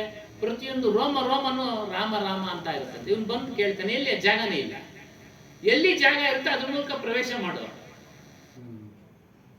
ರೋಮನು ಹೇಳ್ತಾ ಇದೆ, ಇಲ್ಲಿ ಪ್ರವೇಶ. ಹಾಗಾಗಿ ಸುಮಿರನ್ ಇದು ನೀವು ಹೇಳ್ತಕ್ಕಂಥದ್ದು ನಡೆದಿರ್ತಕ್ಕಂಥ ಘಟನೆ ಎಲ್ಲ ಕಲ್ಪನೆ. ಇವಾಗ ನಾವು ಮಾತ್ರ ವಿಚಾರ ಮಾಡುವಾಗ ಇದು ಕಲ್ಪನೆನೇ ಆಗೋಗ್ಬಿಡುತ್ತೆ. ಎಲ್ಲ ಕಲ್ಪನೆ, ಸಾಮಾನ್ಯ ಜನಕ್ಕೆ ಅನುವಾಗಲಿಲ್ಲ. ಇದು ಕಲ್ಪನೆನೇ, ನಿಜವಾದ ಬೇರೆ ಅದೇ. ಉದಾಹರಣೆಗೆ ಹೇಳುವ ಮಾತುಗಳು. ಕಳೆದ ವಾರ ಅದೇ ಸ್ವಾಮಿ ಸುನೀತಾಜಿ ಎಲ್ಲಾ ಕಥೆಗಳು ನಿಮ್ಮನ್ನ ಜಾಗೃತಗೊಳಿಸೋದಿಕ್ಕೆ, ಎಚ್ಚರ ಪಡಿಸೋದಿಕ್ಕೆ ಉದಾಹರಣೆಗಳ ಸಮೇತ ಕೊಡೋದು ಅಷ್ಟೇ. ಅದ್ ನಡೆದಿದ್ದೋ ಬಿಟ್ಟಿರೋ ನಾವು ಅವಾಗ ಇರ್ತಿದ್ದು ನಮ್ಗೆ ನೆನಪಾಗ್ಬೇಕಲ್ಲ. ಆ ಉದಾಹರಣೆಗಳ ಇದು ಆತ್ಮಜ್ಞಾನ ತಿಂದಾಗ್ತಾ ಇರುತ್ತೆ. ಈ ಉದಾಹರಣೆ ಕೊಡ್ತಾರಲ್ಲ, ಯಾವ್ದಾರು ಉದಾಹರಣೆಗಳು ಕೇಳಿ ನಾನು ಇದನ್ನು ಮರ್ತೋಗ್ಬಿಡ್ತಾ ಇದ್ದೀನಿ. ಇದು ಮೇನ್ ಗೊತ್ತಾ ಇರಲ್ಲ. ಇದು ಬರೀ ದೊಡ್ಡದು ಮಾಡ್ಕೊಂಡ್ರೆ ಅಲ್ಲ, ಅರ್ಥ ಆಯ್ತಾ? ಇದು ಏನಾಗುತ್ತೆ ಅಂದ್ರೆ ಉದಾಹರಣೆ ಕೇಳ್ತೇವೆ, ಇದು ಅದನ್ನೇ ಅಳವಡಿಸ್ಕೊಂತೀವತ್ತು. ಅದಕ್ಕೆ ಒಂದ್ ಕಡೆ ಹೇಳ್ತಾ ಇದ್ದಾರೆ, ಅವ್ರು ಹೇಳ್ದಂಗೆ ಅಭಿಲಾಷ್ ಸಾಹೇಬ್ ಹೇಳ್ತಾರೆ, ವಿವೇಕವಂತನ ಜ್ಞಾನವಂತನ ಲಕ್ಷಣ ಏನು ಅಂದ್ರೆ ಶಬ್ದಗಳನ್ನ ಬಿಡಿಸಿ ವಿಚಾರ ಮಾಡಿ ಅದರಲ್ಲಿರ್ತಕ್ಕಂಥ ಸಾರವನ್ನ ತೆಗೆದುಕೊಳ್ಬೇಕು. ಇವಾಗ ಹನುಮಂತನ ಉದಾಹರಣೆ ಕೊಟ್ವಿ, ಹನುಮಂತನ ರೋಮದಲ್ಲಿ ಹೇಳ್ತಾ ಇದ್ದಾರೆ. ಅದೇ ರೀತಿಯಾಗಿ ನೀವು ಸಹ ಸ್ಮರಣೆ ಮಾಡಿ ಅನ್ನೋ ಒಂದು ಪ್ರೇರಣೆ ಕೊಡ್ತಾ ಇದ್ದೀವಿ ಅಷ್ಟೇ. ಸ್ಮರಣೆ ಮಾಡಿ ಇರಬೇಕು ಅನ್ನೋದಕ್ಕೆ ಅಷ್ಟೇ ಪ್ರೇರಣೆ. ನಾವು ಇಕ್ಕೊಬೇಕು ಗುರು ಸ್ಮರಣೆ ಮಾಡಿ, ಗುರು ಕೊಟ್ಟಿರೋ ಮಂತ್ರವನ್ನ ಸ್ಮರಣೆ ಮಾಡಿ. ನೋಡಿ ಕಬೀರ್ ಸಾಹೇಬ್ ತಂದ್ಬಿಟ್ಟಿದ್ರು, ಅವರೇ ಹೇಳಿರೋದು. ಅವರು ಕುತ್ಕೊಂಡು ಯಾವಾಗೂ ಬೋಧನೆ ಮಾಡ್ತಿದ್ದು ಒಂದು ವೃಕ್ಷ ಇರುತ್ತಂತೆ. ಅವರು ಕೊನೆ ಕ್ಷಣದಲ್ಲಿ ಆ ಮರದ ಕೆಳಗಡೆನೆ ಸಾಯುವಾಗ ಆ ಶಿಷ್ಯರುಗಳೆಲ್ಲ ಮರನೇ ದೇವ್ರ ಕರೆದ್ಬಿಟ್ಟು ಎಲ್ಲಾರನ್ನೂ ಹೇಳ್ತಾರಂತೆ. ಎಲ್ಲರೂ ಕೊನೆಗೆ ನೀವು ಏನಾರು ನಮ್ಗೊಂದು ಸತ್ಸಂಗ ಹೇಳಿ ಅಂತ ಕೇಳ್ತಾರಂತೆ ಶಿಷ್ಯರೆಲ್ಲ. ಅವಾಗ ಗುರುಗಳು ಹೇಳ್ತಾರೆ, ಫಸ್ಟ್ ಈ ಮರನ್ ಕಡ್ದಾಕ್ರಿ, ನಾನು ಕೂತಿದ್ದೀನಲ್ಲ ಈ ಮರನ ಅಂತ. ಅವ್ರು ಯಾಕೆ ಅಂತ ಕೇಳ, ಫಸ್ಟ್ ಕಡೀರಿ ಇದನ್ನ ಅಂತ ಹೇಳ್ತಾರಂತೆ. ಯಾಕೆ ಅಂದಾಗ ಯಾಕೆ ಹೇಳ್ತಾರೆ ಅಂದ್ರೆ, ನಾನ್ ಕೂತಿದ್ದೆ ಅಂತ ಹೇಳಿ ನನ್ನನ್ನ ಮರ್ತ್ಬಿಟ್ಟು ಈ ಮರನ್ ದೇವ್ರ ಮಾಡ್ಬಿಡ್ತೀರಾ ನೀವು ಅಂತ ಫಸ್ಟ್ ಈ ಮರನ್ ಕಡ್ದಾಕಿ ಅಂತ ನಮ್ಮನ್ನ ಈ ತರ ಆಗ್ತೀವಿ ಅಂತಾನೆ ಅದು ಉದಾಹರಣೆ. ಅದನ್ನೇ ಅರ್ಥ ಹೇಳಿ. ಅವರು ಅದೇ ಅರೇಂಜ್ ಮಾಡಿ ಸಿದ್ದೇಶ್ವರ ಸ್ವಾಮಿ ಜೈಪುರದವರು ಏನು ಸ್ಮಾರಕ ಮಾಡಿಸ್ಕೊಳ್ಳಿಲ್ಲ ಅವರು. ಮಾಡಿರ್ತಾರೆ ಇಂಥವ್ರು ಇದ್ರು ಹೇಳಿ ಆ ರೀತಿ ನಾವು ಅರ್ಥ ಮಾಡಿ ನಾವು ತಗೊಳ್ಳೋದು. ಸ್ವಾಮಿ ಹೇಳಿದ್ರು ಬೇಡ ಬೇಕಾದ ಮಾತ್ರ ಇರೋದನ್ನ ಕಥೆಗಳು ಬಿಟ್ಟು ಉದಾಹರಣೆಗೆ ಇದು ಚೆನ್ನಾಗೈತೆ ಗುರುಗಳ್ದು. ಹಾಗಾಗಿ ಕಥೆಗಳನ್ನೆಲ್ಲ ನಿಮ್ಗೆ ಜಾಗೃತಗೊಳಿಸಕ್ಕೆ ಅದು ಅರ್ಥವಾಗಿ ಜನಕ್ಕೆ ಅದು ಹಂಗೆ ಆಗೋದು. ಹೌದೌದು ಆಗತ್ತೆ ಖಂಡಿತ ಆಗತ್ತೆ ಇಲ್ಲ ಅಂತ ಹೇಳಿಲ್ಲ ಆಗತ್ತೆ ಇಲ್ಲ ಅಂತಿಲ್ಲ. ಕೆಲವರು ಕಥೆಗಳ ಮೂಲಕ ಕೇಳಕ್ಕೆ ಇಷ್ಟಪಡ್ತಾರೆ. ಅಲ್ಲ ಇರ್ಬೇಕು ಉದಾಹರಣೆಗಳು ಅಂದ್ರೆ ಕಥೆಗಳ ಮೂಲಕ ಸ್ವಾಮಿ ಸಾಮಾಜಿಕ ಏನಾದ್ರು ಮಾತು ಅದಕ್ಕೆ ಇರ್ತವೆ. ಪೂರಕವಾದ ಒಂದು ಉದಾಹರಣೆ ಕೊಡಿ ಸ್ವಾಮಿ ಕಥೆ ಮೂಲಕ ಅಂತ. ಸಾರ ತಗೋಬೇಕಷ್ಟೇ. ಸಾರ ತೆಗೆದುಕೊಳ್ಳೋದು ಹನುಮಂತನ ಉದಾಹರಣೆ ಆ ರೀತಿಯಾಗಿ ನೀವು ಸ್ಮರಣೆ ಮಾಡಿ ಅಂತ ಉದಾಹರಣೆ. ಘನತತ್ವ ಅಂತೆ ಅವ್ನಿಗೆ, ಹನುಮಂತನಿಗೆ ರಾಮ ಅನ್ನೋದು. ಅದು ಬಿಟ್ಟು ಅದೇ ರೀತಿ ರಾಮ ಅನ್ನೋ ಶಬ್ದ ಕೇವಲ ಬಾಯಿ ಮಾತಿನಿಂದ ಹೇಳಿದ್ರೆ ಸಾಲದು ಸ್ವಾಮಿ. ರಾಮನು ಯಾರು ಅಂತ ಪರಿಪೂರ್ಣವಾಗಿ ಅರಿಯಿರಿ. ಗಿಣಿಪಾಠ ಮಾಡಕ್ ಹೋಗ್ಬೇಡಿ. ಏನು ತಿಳಿದೆ, ಹೆಸರು ಮಹತ್ವ ತಿಳಿದೆ, ಗಿಣಿಪಾಠ ಮಾಡ್ಕೊಂಡು ಹೋಗ್ಬೇಡಿ. ಏನು ಪ್ರಯೋಜನ ಇಲ್ಲ, ಬಿಡುಗಡೆ ಆಗೋದಿಲ್ಲ. ಸಂತೋಷ್ ಗುರುಜಿ ಒಂದ್ಸಲ ಬಂದಾಗ ರಾಮ್ಕೋ ಮಾನ್ನ ರಾಮ್ಕೋ ಜಾನ್ನ ಜಾನ ತಿಳಿರಿ, ರಾಮನನ್ನ ತಿಳಿರಿ. ಏನಿದ್ದ, ಹೇಗಿದ್ದ, ಆದರ್ಶ ಪುರುಷ. ಅದೇ ವಿಚಾರ. ರಾಮನ ಪೂಜೆ ಮಾಡೋದಲ್ಲ ನೀವು. ಪುರುಷೋತ್ತಮ, ಮರ್ಯಾದಾ ಪುರುಷೋತ್ತಮವನ್ನು ಅವನ ಆಚರಣೆಗಳನ್ನ ನೀವು ತೊಡಗಿಸ್ಕೊಳ್ಳಿ ಅಂತ. ಅವನ ಆಚರಣೆಗಳನ್ನ ನೀವು ತೊಡಗಿಸ್ಕೊಳ್ಳಿ. ಅವನ ಯಾವ ರೀತಿ ಮರ್ಯಾದಾ ಪುರುಷೋತ್ತಮನಾಗಿದ್ದ, ಹಿರಿಯ ಗುರುಗಳಿಗೆ ಹಿರಿಯರಿಗೆ ಗೌರವ ಕೊಡ್ತಾ ಇದ್ದ, ಪಿತೃಗಳಿಗೆ ತಂದೆ ತಾಯಿಗಳಿಗೆ ಗೌರವ ಕೊಡ್ತಾ ಇದ್ದ. ಆ ರೀತಿ ನೀವು ಆ ಗುಣಗಳನ್ನ ನಿಮ್ಮ ಜೀವನದಲ್ಲಿ ಅಳವಡಿಸ್ಕೊಳ್ಳಿ. ಕೇವಲ ರಾಮ ಅಂದ್ರೆ ಆ ಗುಣಗಳು ಬರೋದಿಲ್ಲ. ಬರೀ ಕಂಠಪಾಠ ಆಯ್ತು, ಗಿಣಿಪಾಠ ಅದಕ್ಕೆ ರಾಮ ಅನ್ನೋದು ಸುಮ್ಮನೆ ಅವೆಲ್ಲ ಒಂದು ಉದಾಹರಣೆ ಕೊಡ್ತಾರೆ.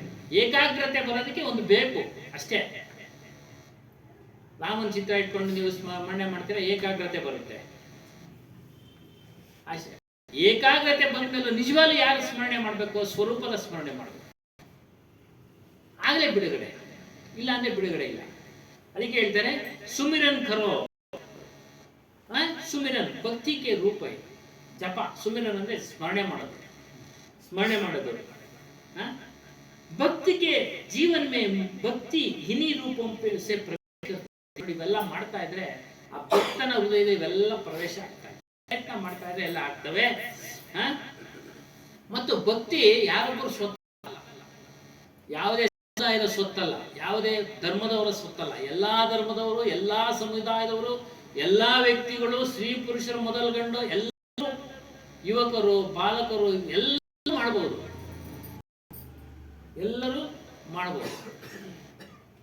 ಏನೇ ಸರಿಗಮ ಪದ ನೋಡಿದ್ರ ಯಾರನ್ನ ನೋಡಿ. ಆ ಒಂದು ಹುಡುಗಿ ಎಷ್ಟು ಉಪಕಾರ ಮಾಡ್ತೇವೆ, ಪರೋಪಕಾರ.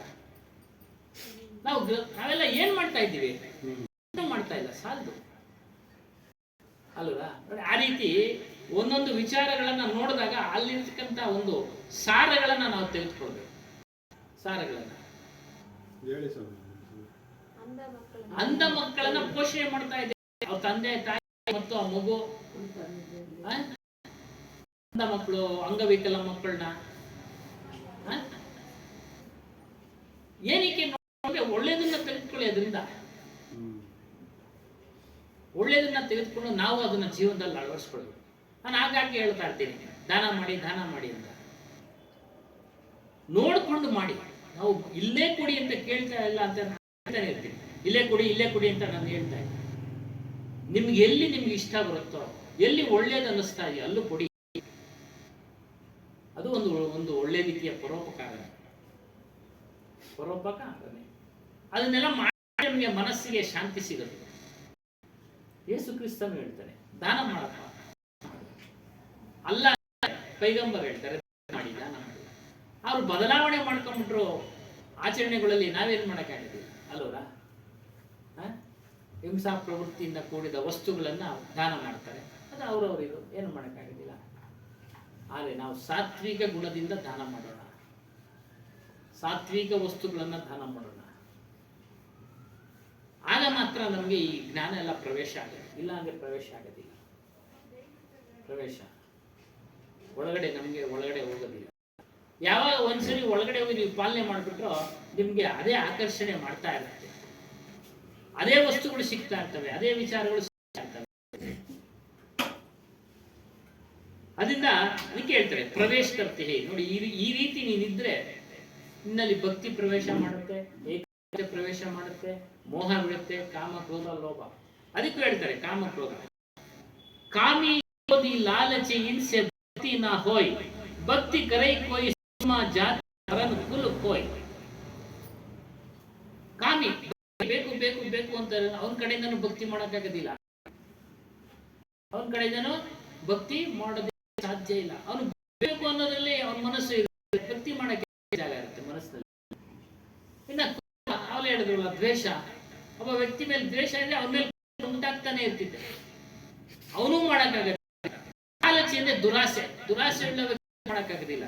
ಅವನು ಯಾವುದೇ ಪುಣ್ಯನೂ ಪುಣ್ಯ ಮಾಡಕ್ ಹೋಗ ದುರಾಸೆ ವ್ಯಕ್ತಿ, ಅದಕ್ಕೆ ದುರಾಸೆ ಬಿಡಿ. ಬುದ್ಧನು ಅದೇ ಹೇಳಿ, ಅವನ ಆಸೆನೇ ಬಿಡಿ ಎಲ್ಲ. ಅವನು 2000 ವರ್ಷದಿಂದ ಹೇಳ್ದ, ಅವಾಗ ಹಂಗಿತ್ತು ಜೀವನ. ಈಗ ಸ್ವಲ್ಪ ಅಪ್ಗ್ರೇಡ್ ಮಾಡ್ಕೊಂಡಿದ್ದೀವಿ. ಏನು ಆಸೆ ಇರ್ಲಿಲ್ಲಪ್ಪ, ದುರಾಸೆ ಬೇಡ ಅಲ್ಲ ಸ್ವಾಮಿ. ಆಸೆ ಇರಬೇಕು, ಒಂದು ಇತಿಮಿತಿನಲ್ಲಿ ಇರಲಿ. ಒಂದು ಊಟ ಮಾಡೋ ಆಸೆ, ಒಂದು ಬಟ್ಟೆ ತಗೊಳ್ಳೋ ಆಸೆ, ಮನಸ್ಸು ನಿಯಂತ್ರಣ ಸಮಯದಲ್ಲಿ ಹೇಳಿದ್ವಲ್ಲ, ನಿನ್ನ ಮನಸ್ಸಿಗೆ ಒಳ್ಳೇದು ಅನ್ಸಿದ್ರೆ ಅದಕ್ಕೆ ಇಷ್ಟಪಡೋದ್ರ ಮೇಲೆ ದುರಾಸೆ ಪಡಬೇಡ. ಒಳ್ಳೇದಾದ್ರೂ ದುರಾಸೆ ಪಡಬೇಡ. ಅಮೃತನು ವಿಷ ಆಗ್ಬಿಡುತ್ತೆ, ಅಮೃತ ಅಲ್ವಲ್ಲ, ಅತಿಯಾದ. ಅದಕ್ಕೆ ದುರಾಸೆ ಬೇಡ, ಆಸೆ ಇರಬೇಕು. ಸ್ವಲ್ಪ ಸ್ವಲ್ಪ ಜೀವನದಲ್ಲಿ ಏನಾದರೂ ಮಾಡಬೇಕು ಅನ್ನೋ ಆಸೆ, ಏನಾದರೂ ಗಳಿಸ್ಬೇಕು ಅನ್ನೋ ಆಸೆ, ಮಕ್ಕಳನ್ನ ಪೋಷಣೆ ಮಾಡಬೇಕು ಅನ್ನೋದು ಆಸೆ, ಅವೆಲ್ಲ ಒಳ್ಳೆ ಆಸೆಗಳೇ. ವಿದ್ಯಾಭ್ಯಾಸ ಕೊಡಿಸ್ಬೇಕು ಅನ್ನೋ ಆಸೆ, ದೊಡ್ಡ ಅಧಿಕಾರಿ ಮಾಡಬೇಕು ಅನ್ನೋ ಆಸೆ, ಎಲ್ಲ ಒಳ್ಳೆ ಆಸೆಗಳೇ, ಇಲ್ಲ ಅಂತ ಹೇಳಿ. ಯಾಕಂದ್ರೆ ನಮ್ಮ ಮಗನ ಅವನು ಚೆನ್ನಾಗಿರ್ಲಿ ಅನ್ನೋ ಅಲ್ವರ, ಅವುಗಳಲ್ಲಿ ತಪ್ಪೇನು. ದುರಾಸೆ ಮಾಡಬೇಡಿ. ದುರಾಸೆ ನಮ್ಮ ಶಕ್ತಿ ಎಷ್ಟಕ್ಕೆ ಅಷ್ಟು ಪ್ರಯತ್ನ ಪಡೋಣ. ಅದನಂತರ ಅವನು ಗಳಿಸ್ಬೇಕು. ತೋರಿಸಿದ್ರೆ ಅವನು ಮತ್ತಷ್ಟು ಜ್ಞಾನನ ಬೆಳೆಸ್ಕೊಂಡು ಅವನು ಮುಂದುವರಿಬೇಕು. ನಮ್ಮ ಕೈನಲ್ಲಿ ಅಷ್ಟೇ ಶಕ್ತಿ ಇರೋದು, ಒಂದು ಕಾಲೇಜಿಗೆ ಸೇರ್ಸೋಕ್ಕೂ ಶಕ್ತಿ ಇರೋದು. ಓದ್ಬೇಕಾಗಿದ್ರೆ ಅವನ ಕೆಲಸ, ಮುಂದುವರಿಬೇಕಾಗಿರೋದು ನಂತರ ಅವನ ಕೆಲಸ. ಯಾಕಂದ್ರೆ ನಮ್ಗೆ ಅದ್ರ ಬಗ್ಗೆ ಸಬ್ಜೆಕ್ಟ್ ಬಗ್ಗೆ ಗೊತ್ತಿರೋದು, ಅವ್ನು ತಿಳ್ಕೊಂಡು ಅದನ್ನ ಫೀಡ್ ಮಾಡ್ಕೊಳ್ತಾ ಇದ್ರು ಅಷ್ಟೇ. ಹಾಗಾಗಿ ಇಲ್ಲಂತ ವ್ಯಕ್ತಿ ದಾನ ಪುಣ್ಯಗಳೆಲ್ಲ ಮಾಡಕ್ಕಾಗೋದಿಲ್ಲ, ಇವರೆಲ್ಲ ಮಾಡಕ್ಕಾಗದೇ ಇಲ್ಲ. ದುರಾಸೆ ಬಿಡಿ, ದುರಾಸೆ ಬಿಡಿ. ಮತ್ತು ಜಾತಿ ವರ್ಣ ಕುಲ ಅಹಂಕಾರ ತ್ಯಾಗ ಮಾಡಬೇಕು. ನಾನು ಇಂಥ ಜಾತಿಯವನು, ಇಂಥ ವರ್ಣದವನು, ಇಂಥ ಕುಲದವನು, ಇಂಥ ಪರಿವಾರದವನು, ಅವೆಲ್ಲ ತ್ಯಾಗ ಮಾಡಿದ್ರೆ ಭಕ್ತಿ ಮಾಡೋದಕ್ಕೆ ಸಾಧ್ಯ, ಭಕ್ತಿ ಮಾಡೋದಕ್ಕೆ ಸಾಧ್ಯ. ಅದಕ್ಕೆ ಹೇಳ್ತಾರೆ, ಸಂತರ ದರ್ಶನಕ್ಕೆ ಹೋಗ್ಬೇಕಾದ್ರೆ ನಿಮ್ಮಲ್ಲಿರ್ತಕ್ಕಂಥ ಅಭಿಮಾನ ಬಿಟ್ಟು ಹೋಗಿ. ನಿಮ್ಮ ಮೇಲೆ ಅಭಿಮಾನ, ನಾನು ಇಂಥ ವ್ಯಕ್ತಿ, ನಾನು ಅವ್ರಿಗೆ ಹೋಗಿ ನಮಸ್ಕಾರ ಹಾಕ್ಬೇಕಾ? ಅದೇನು ಕೆಲಸಕ್ಕೆ ಒಂದು ಬಟ್ಟೆ ಹಾಕೊಂಡವನೆ, ಏನಕ್ಕೂ ಪ್ರಯೋಜನ ಇಲ್ಲದೆ ಅವನ ಹತ್ರ ಹೋಗಿ ನಾವು ಕಾಲಿಗೆ ಬೀಳ್ಬೇಕಾ? ಅವ್ರಿಗೆ ನಮಸ್ಕಾರ ಹಾಕ್ಬೇಕಾ? ಬೀಳಕ್ ಬೇಡ, ನಮಸ್ಕಾರ ಹಾಕ್ಬೇಕಾ? ಇವೆಲ್ಲ ಅಭಿಮಾನಗಳು ಬಿಡಬೇಕು, ದೇಹಾಭಿಮಾನ ಬಿಡಬೇಕು, ಕುಲದ ಅಭಿಮಾನ ಬಿಡಬೇಕು, ಐಶ್ವರ್ಯ ಅಭಿಮಾನ ಬಿಡಬೇಕು. ಗುರು ಹತ್ರ ಹೋಗ್ಬೇಕಾದ್ರೆ ಇಲ್ಲಾಂದ್ರೆ ಅಷ್ಟು ಅವೆಲ್ಲ ಅಭಿಮಾನ ಇಟ್ಕೊಂಡು ನಾವು ಸತ್ಸಂಗ ಕೇಳ್ತೀವಿ ಅಂದ್ರೆ ಯಾವುದೂ ಒಳಗಡೆ ಹೋಗೋದಿಲ್ಲ. ಎಲ್ಲಿವರೆಗೂ ಮನಸ್ಸಿನಲ್ಲಿ ನಾನು ಇಂಥ ವ್ಯಕ್ತಿ ಅಂತೇಳಿ ಅಭಿಮಾನ ಇರುತ್ತೋ ಅಲ್ಲಿವರೆಗೂ ಜ್ಞಾನದ ವಿಚಾರಗಳು ಹೋಗೋದಿಲ್ಲ. ಮನಸ್ಸಿನ ಒಳಗಡೆ ನಾಟಕ ಕೇಳ್ತಾರೆ ಬಿಡ್ತಾರೆ. ಅಭಿಮಾನ ಬಿಟ್ರೆ ಮಾತ್ರ ನಿಮ್ಮ ಮನಸ್ಸಿನಲ್ಲಿ ಪ್ರವೇಶ ಆಗುತ್ತೆ. ಅದೇ ಇಲ್ಲಿ ಹೇಳ್ತಾ ಇರೋದು. ಸ್ಮರಣೆ ಮಾಡಬೇಕು, ಆದೇಶ ಪಾಲನೆ ಮಾಡಬೇಕು, ಗುರುಗಳ ಆದೇಶ ಪಾಲನೆ ಮಾಡಬೇಕು, ಅವ್ರ ಸೇವೆ ಮಾಡಬೇಕು. ಆಗ ಮಾತ್ರ ನಿಮಗೆ ಭಕ್ತಿ ಉಂಟಾಗತ್ತೆ, ಭಕ್ತಿ ಪ್ರವೇಶ ಆಗುತ್ತೆ, ಮುಕ್ತಿಯ ಮಾರ್ಗ ಸಿಗುತ್ತೆ. त्याग भक्ति तो कोई पुरुषार्थ की शूरवीर कर सकता है. ಇವುಗಳನ್ನೆಲ್ಲ ಬಿಟ್ಟವನೇ ಶೂರ. ಯಾರೋ ಕುಲದ ಮದ, ವರ್ಣದ ಮದ, ಇನ್ನ ಎಷ್ಟೋ ಅಷ್ಟುಗಳವೆ, ಅವುಗಳನ್ನೆಲ್ಲ ಬಿಟ್ರೆ ಮಾತ್ರ ಅವನೇ ಮನಸ್ಸನ್ನು ಗೆದ್ದ ಶೂರ. ಮನಸ್ಸಿಗೆ ಆದವನು ಶೂರ ಆಗೋದಕ್ಕೆ ಸಾಧ್ಯ ಇಲ್ಲ. विषय त्याग है समता यही है ज्ञान सुखदाई सब जीव सो यही भक्ति परमान ಪಂಚ ವಿಷಯಗಳನ್ನ ತ್ಯಾಗನೆ ಮಾಡಿ ಅಂತ ಹೇಳ್ತಾರೆ. ಶಬ್ದ ಸ್ಪರ್ಶ ರೂಪ ಗಂಧ ನಿಮ್ಮ ಮನ ಕಿತ್ತಾಕಿ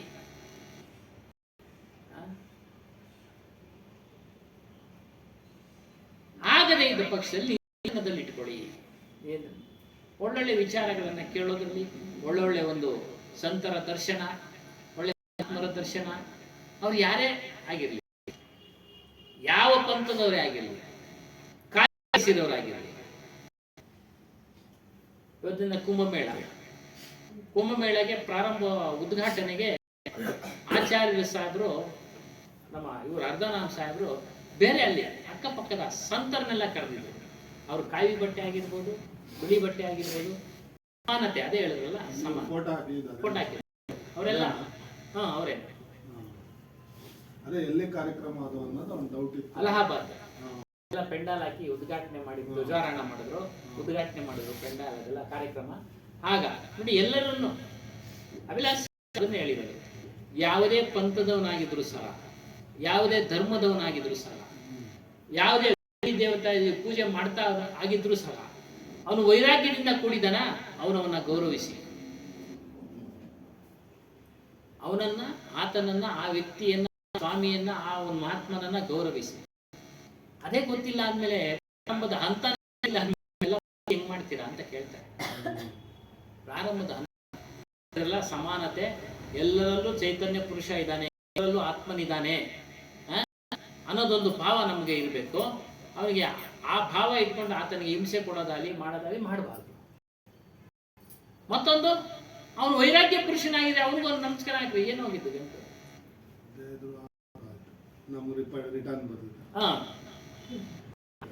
ರಿಟರ್ನ್ ಬಂದೇ ಬರುತ್ತೆ ಸರ್. ಭೇದ ಭಾವ ಮಾಡಬೇಡಿ, ಸಮಾನತೆ ಇರಲಿ. ಅವನು ಅದೇ ವ್ಯಕ್ತಿ ಮೇಲ್ನೋಟಕ್ಕೆ ಅದೆಲ್ಲ ತೋರಿಸ್ಕೊಂಡು ಒಳಗಡೆ ಅವನ್ನೆಲ್ಲ ಕಪಟ ಕೂಡಿದ್ರೆ ಅವನ್ನ ದೂರ ಮಾಡಿ. ವಾಸನೆ ಬೇಡ. ಯಾರು ಅನ್ಸ್ಬಿಟ್ಟು ಹೋದ್ರಲ್ಲ ಕಳೆದ ಫಾರ್ಮ್ಗಳು ಹೇಳಿದ್ವಿ, ನಮ್ಗೆ ಸರೋತು ಬಲ ಬಂದಂಗ ಬುಕ್ಕುಗಳು ಕೊಟ್ಬಿಟ್ಟು ಹೋದ್ರಲ್ಲ. ನಾನು ಹೇಳ್ತಾ ಇದ್ದಂಗೆ ನೀವು ಹೇಳಿದ್ರಲ್ಲ, ಒಂದು ತಿಂಗಳ ಕಾಲ ಅದನ್ನ ಇದು ಮಾಡಿದ್ದೆ. ಬಟ್ ಅವ್ರು ಓದಿದ್ದಕ್ಕೆ ನನ್ನ ಹತ್ರ ಇನ್ನೂ ಆಗ ಪೇಪರ್ ಮಡಗಿದ್ದೀನಿ, ಇಂಗ್ಲೀಷ್ನಲ್ಲಿ ಬಂದಿತ್ತು, ಆ ಪೇಪರ್ ಮಡಗಿದ್ದೀನಿ. ಹಾಗೆ ಅವರೆಲ್ಲ ಪ್ರಚಾರಕ್ಕೆ ಇಷ್ಟಪಟ್ಟು ಎಲ್ಲ ಕಳಿಸ್ತಾರೆ ಫ್ರೀಯಾಗಿ. ಎಷ್ಟೋ ಕೋಟ್ಯಾನ್ಗಡ್ಲಿ ಸಂಪಾದನೆ ಆಗೋಗ್ಬಿಟ್ಟು ಹರಿಯಾಣ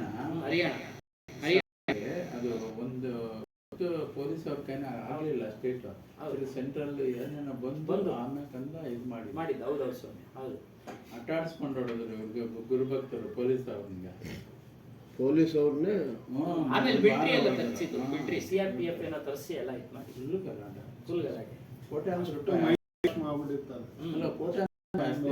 ಹೌದೌದು, ಈಗೂ ಚೆನ್ನಾಗಿ ಪ್ರಚಾರ ಇದೆ, ಒಳ್ಳೆ ಜ್ಞಾನ ಹೇಳ್ತಾರೆ.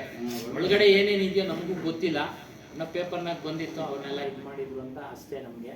ಅದೇ ನಾವು ಆತ ಒಳ್ಳೆ ಯಾವುದೇ ಪಂಥದವನಾಗಿದ್ರು ನಾವು ಗೊತ್ತಿರ್ಬೋದು, ಏನೇನಿದೆಯೋ ಅದೆಲ್ಲ ಆದ್ಮೇಲೆ ಅನುಮಾನ ಬಂದೇ ಬರುತ್ತೆ. ಕಬೀರ್ ಹೆಸರಿನಲ್ಲೇ ಅವರೆಲ್ಲ ಮಾಡ್ತಾ ಇರೋದು ಸ್ವಾಮಿ. ಕಬೀರ್ ಫೋಟೋಗಳನ್ನ ಹಾಕೊಂಡೆ ಅವರೆಲ್ಲ ಮಾಡ್ತಾ ಇರೋದು. ಈಗಲೂ ಹೇಳ್ತಾನೆ ಇರ್ತಾರೆ, ಈಗಲೂ ಹೇಳ್ತಾ ಇರ್ತಾರೆ. ಅರ್ಥ ಆಯ್ತಾ? ಒಳಗಡೆ ಬಿಟ್ರೆ ಅಷ್ಟೇ, ಸ್ವತಂತ್ರ ಇರಬೇಕು. ಅದ್ರೊಳಗೆ ಒಂದು 20 ಭಾಗ ಅದಾವೆ, ಆದ್ರೆ ಅವ್ರ ಒಂಥರ ಭಾಗ ಒಂಥರ ಹೇಳೋದು ಅಷ್ಟೇ. ಪೂರ್ಣವಾದ ವಿಚಾರ, ಕಬೀರ್ ವಿಚಾರ ಹೇಳೋದು ಕಡಿಮೆ, ತುಂಬಾ ಕಡಿಮೆ. ಸುಮಾರು ಇದಾವೆ, ಏನ್ ಮಾಡಕ್ಕಾಗಲ್ಲ. ನಾವು ನಮ್ಗೆ ಸಿಕ್ಕಿದೆ, ಇದನ್ನ ಅಭಿವೃದ್ಧಿ ಮಾಡ್ತೀವಿ. ಅದಕ್ಕೆ ಹೇಳ್ತಾರೆ ಶೂರವೀರು ಮಾತ್ರ ಭಕ್ತಿ ಮಾಡ್ತಾನೆ ಅಂತ. ವೈರಾಗ್ಯ, ಪಂಚ ವಿಷಯಗಳ ವೈರಾಗ್ಯ, ಅದನ್ನ ತ್ಯಾಗ ಮಾಡಿದ್ರೇನೆ ನಾವು ಭಕ್ತಿ ಮಾಡೋದಕ್ಕೆ ಸಾಧ್ಯ. भक्ति ಮಾಡೋದಕ್ಕೆ ಸಾಧ್ಯ. भेद भाव से रहित सभी से समता का व्यवहार ज्ञान कहलाता है.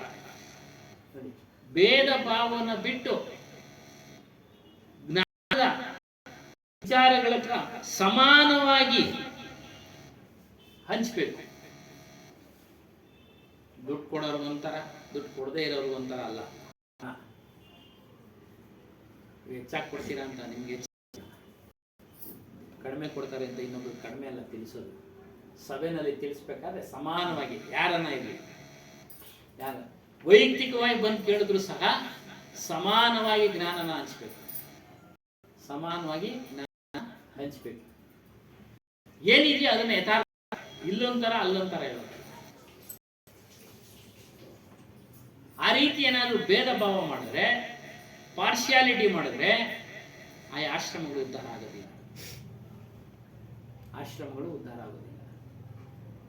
ಆಶ್ರಮಗಳು ಉದ್ಧಾರ. ಅದಕ್ಕೆ ವ್ಯವಹಾರ ಜ್ಞಾನದ ವಿಚಾರನ ಸಮಾನವಾಗಿ, ಸಮಾನತೆಯಿಂದ, ಅವನು ಶೂದ್ರನಾಗಿರಲಿ, ವೈಷ್ಣವನಾಗಿರಲಿ, ಕ್ಷತ್ರಿಯನಾಗಿರಲಿ, ಬ್ರಾಹ್ಮಣನಾಗಿರಲಿ, ಯಾರೇ ಆಗಿರಲಿ, ಯಾವುದೇ ಸಮುದಾಯದವನಾಗಿರಲಿ,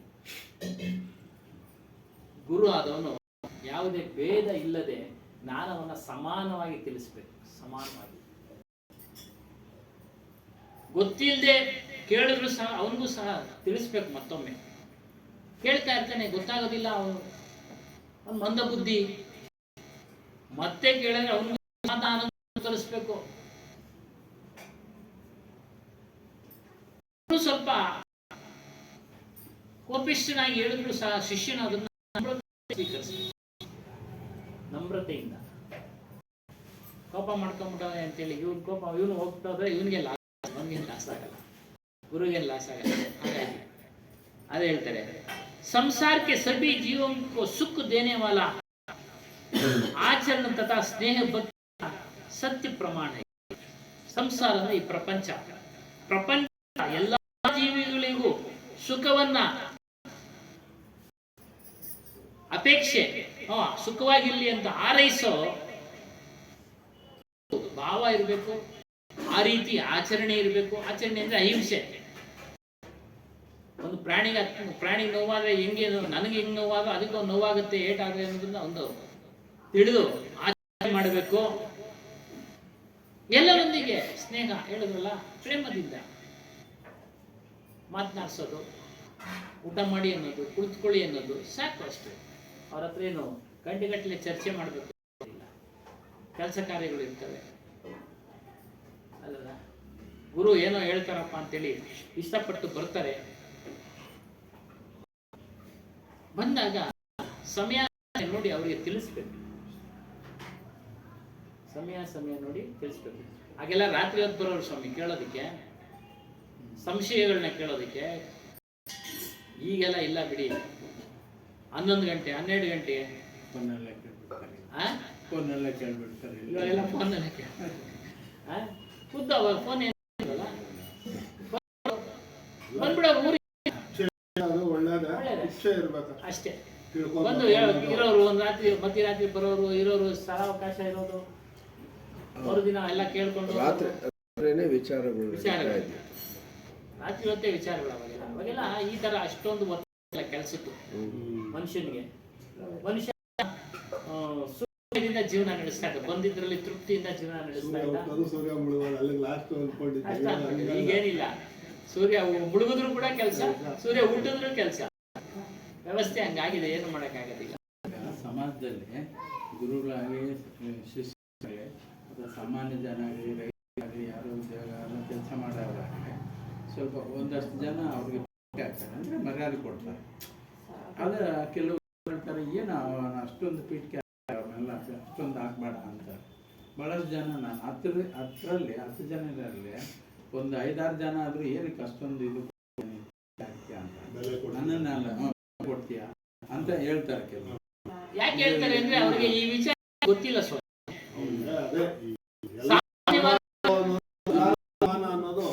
ವಿಚಾರಗಳು ಗ್ರೇಟ್ ಇರ್ತಾರೆ.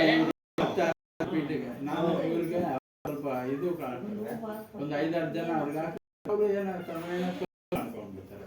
ಅದು ಏನಾಗುತ್ತೆ ಅಂದ್ರೆ ಅದು ಬೇರೆ ತರ ಗೊತ್ತಿರೋದಿಲ್ಲ.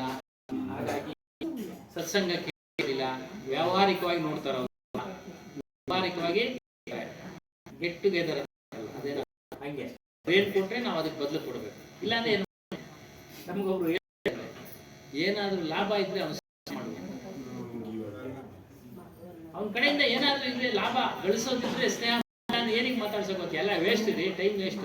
ಅಧಿಕಾರಿಗಳು ಹೇಳ್ತಾ ಇದ್ದು ನಮ್ಗೆ, ಅವರು ಅಷ್ಟೇ ಸಮೀಪ ಉಪಯೋಗಕ್ಕೆ ಎಷ್ಟು ಬೇಕೋ ಅಷ್ಟು ಉಪಯೋಗಿಸ್ಕೊಳ್ಳೋರು, ಆಮೇಲೆ ಇಟ್ಬಿಡೋರು. ಪೊಲೀಸ್ ಇಲಾಖೆ ಅಲ್ಲಿ ಜಾಸ್ತಿ ಇದೆ ಅದು. ಅದೇ ಹಂಗೆ ಎಲ್ರಿಗೂ ಅದೇ ಒಂದು ಮನೋಭಾವ ಇರುತ್ತೆ ಅಲ್ವಾ? ಅವರು ಜ್ಞಾನ ವಿಚಾರಗಳನ್ನು ಇರೋದಿಲ್ಲ. ಅದು ಬರೋದು ಸಹಜ, ಬರೋದು ಸಹಜ. ತಂದೆ ತಾಯಿಗಳನ್ನೇ ಪಕ್ಕಕ್ಕೆ ಇಡ್ತಾರೆ, ಇನ್ನು ಗುರುಗಳನ್ನ ಯಾವ ಸ್ವಾಮಿ ಅಲ್ಲ? ತಂದೆ ತಾಯಿಗಳನ್ನೇ ಸಾಕಿ, ತಂದೆ ತಾಯಿಗಳನ್ನೇ ಇಲ್ಲಿ ಬಿಟ್ಟು ಎಲ್ಲೋ ದುಡಿಯಕ್ಕೆ ಹೋಗಿ ಅವ್ರ ಯೋಗಕ್ಷೇಮ ಸರಿಯಾಗಿ ನೋಡೋದಿಲ್ಲ.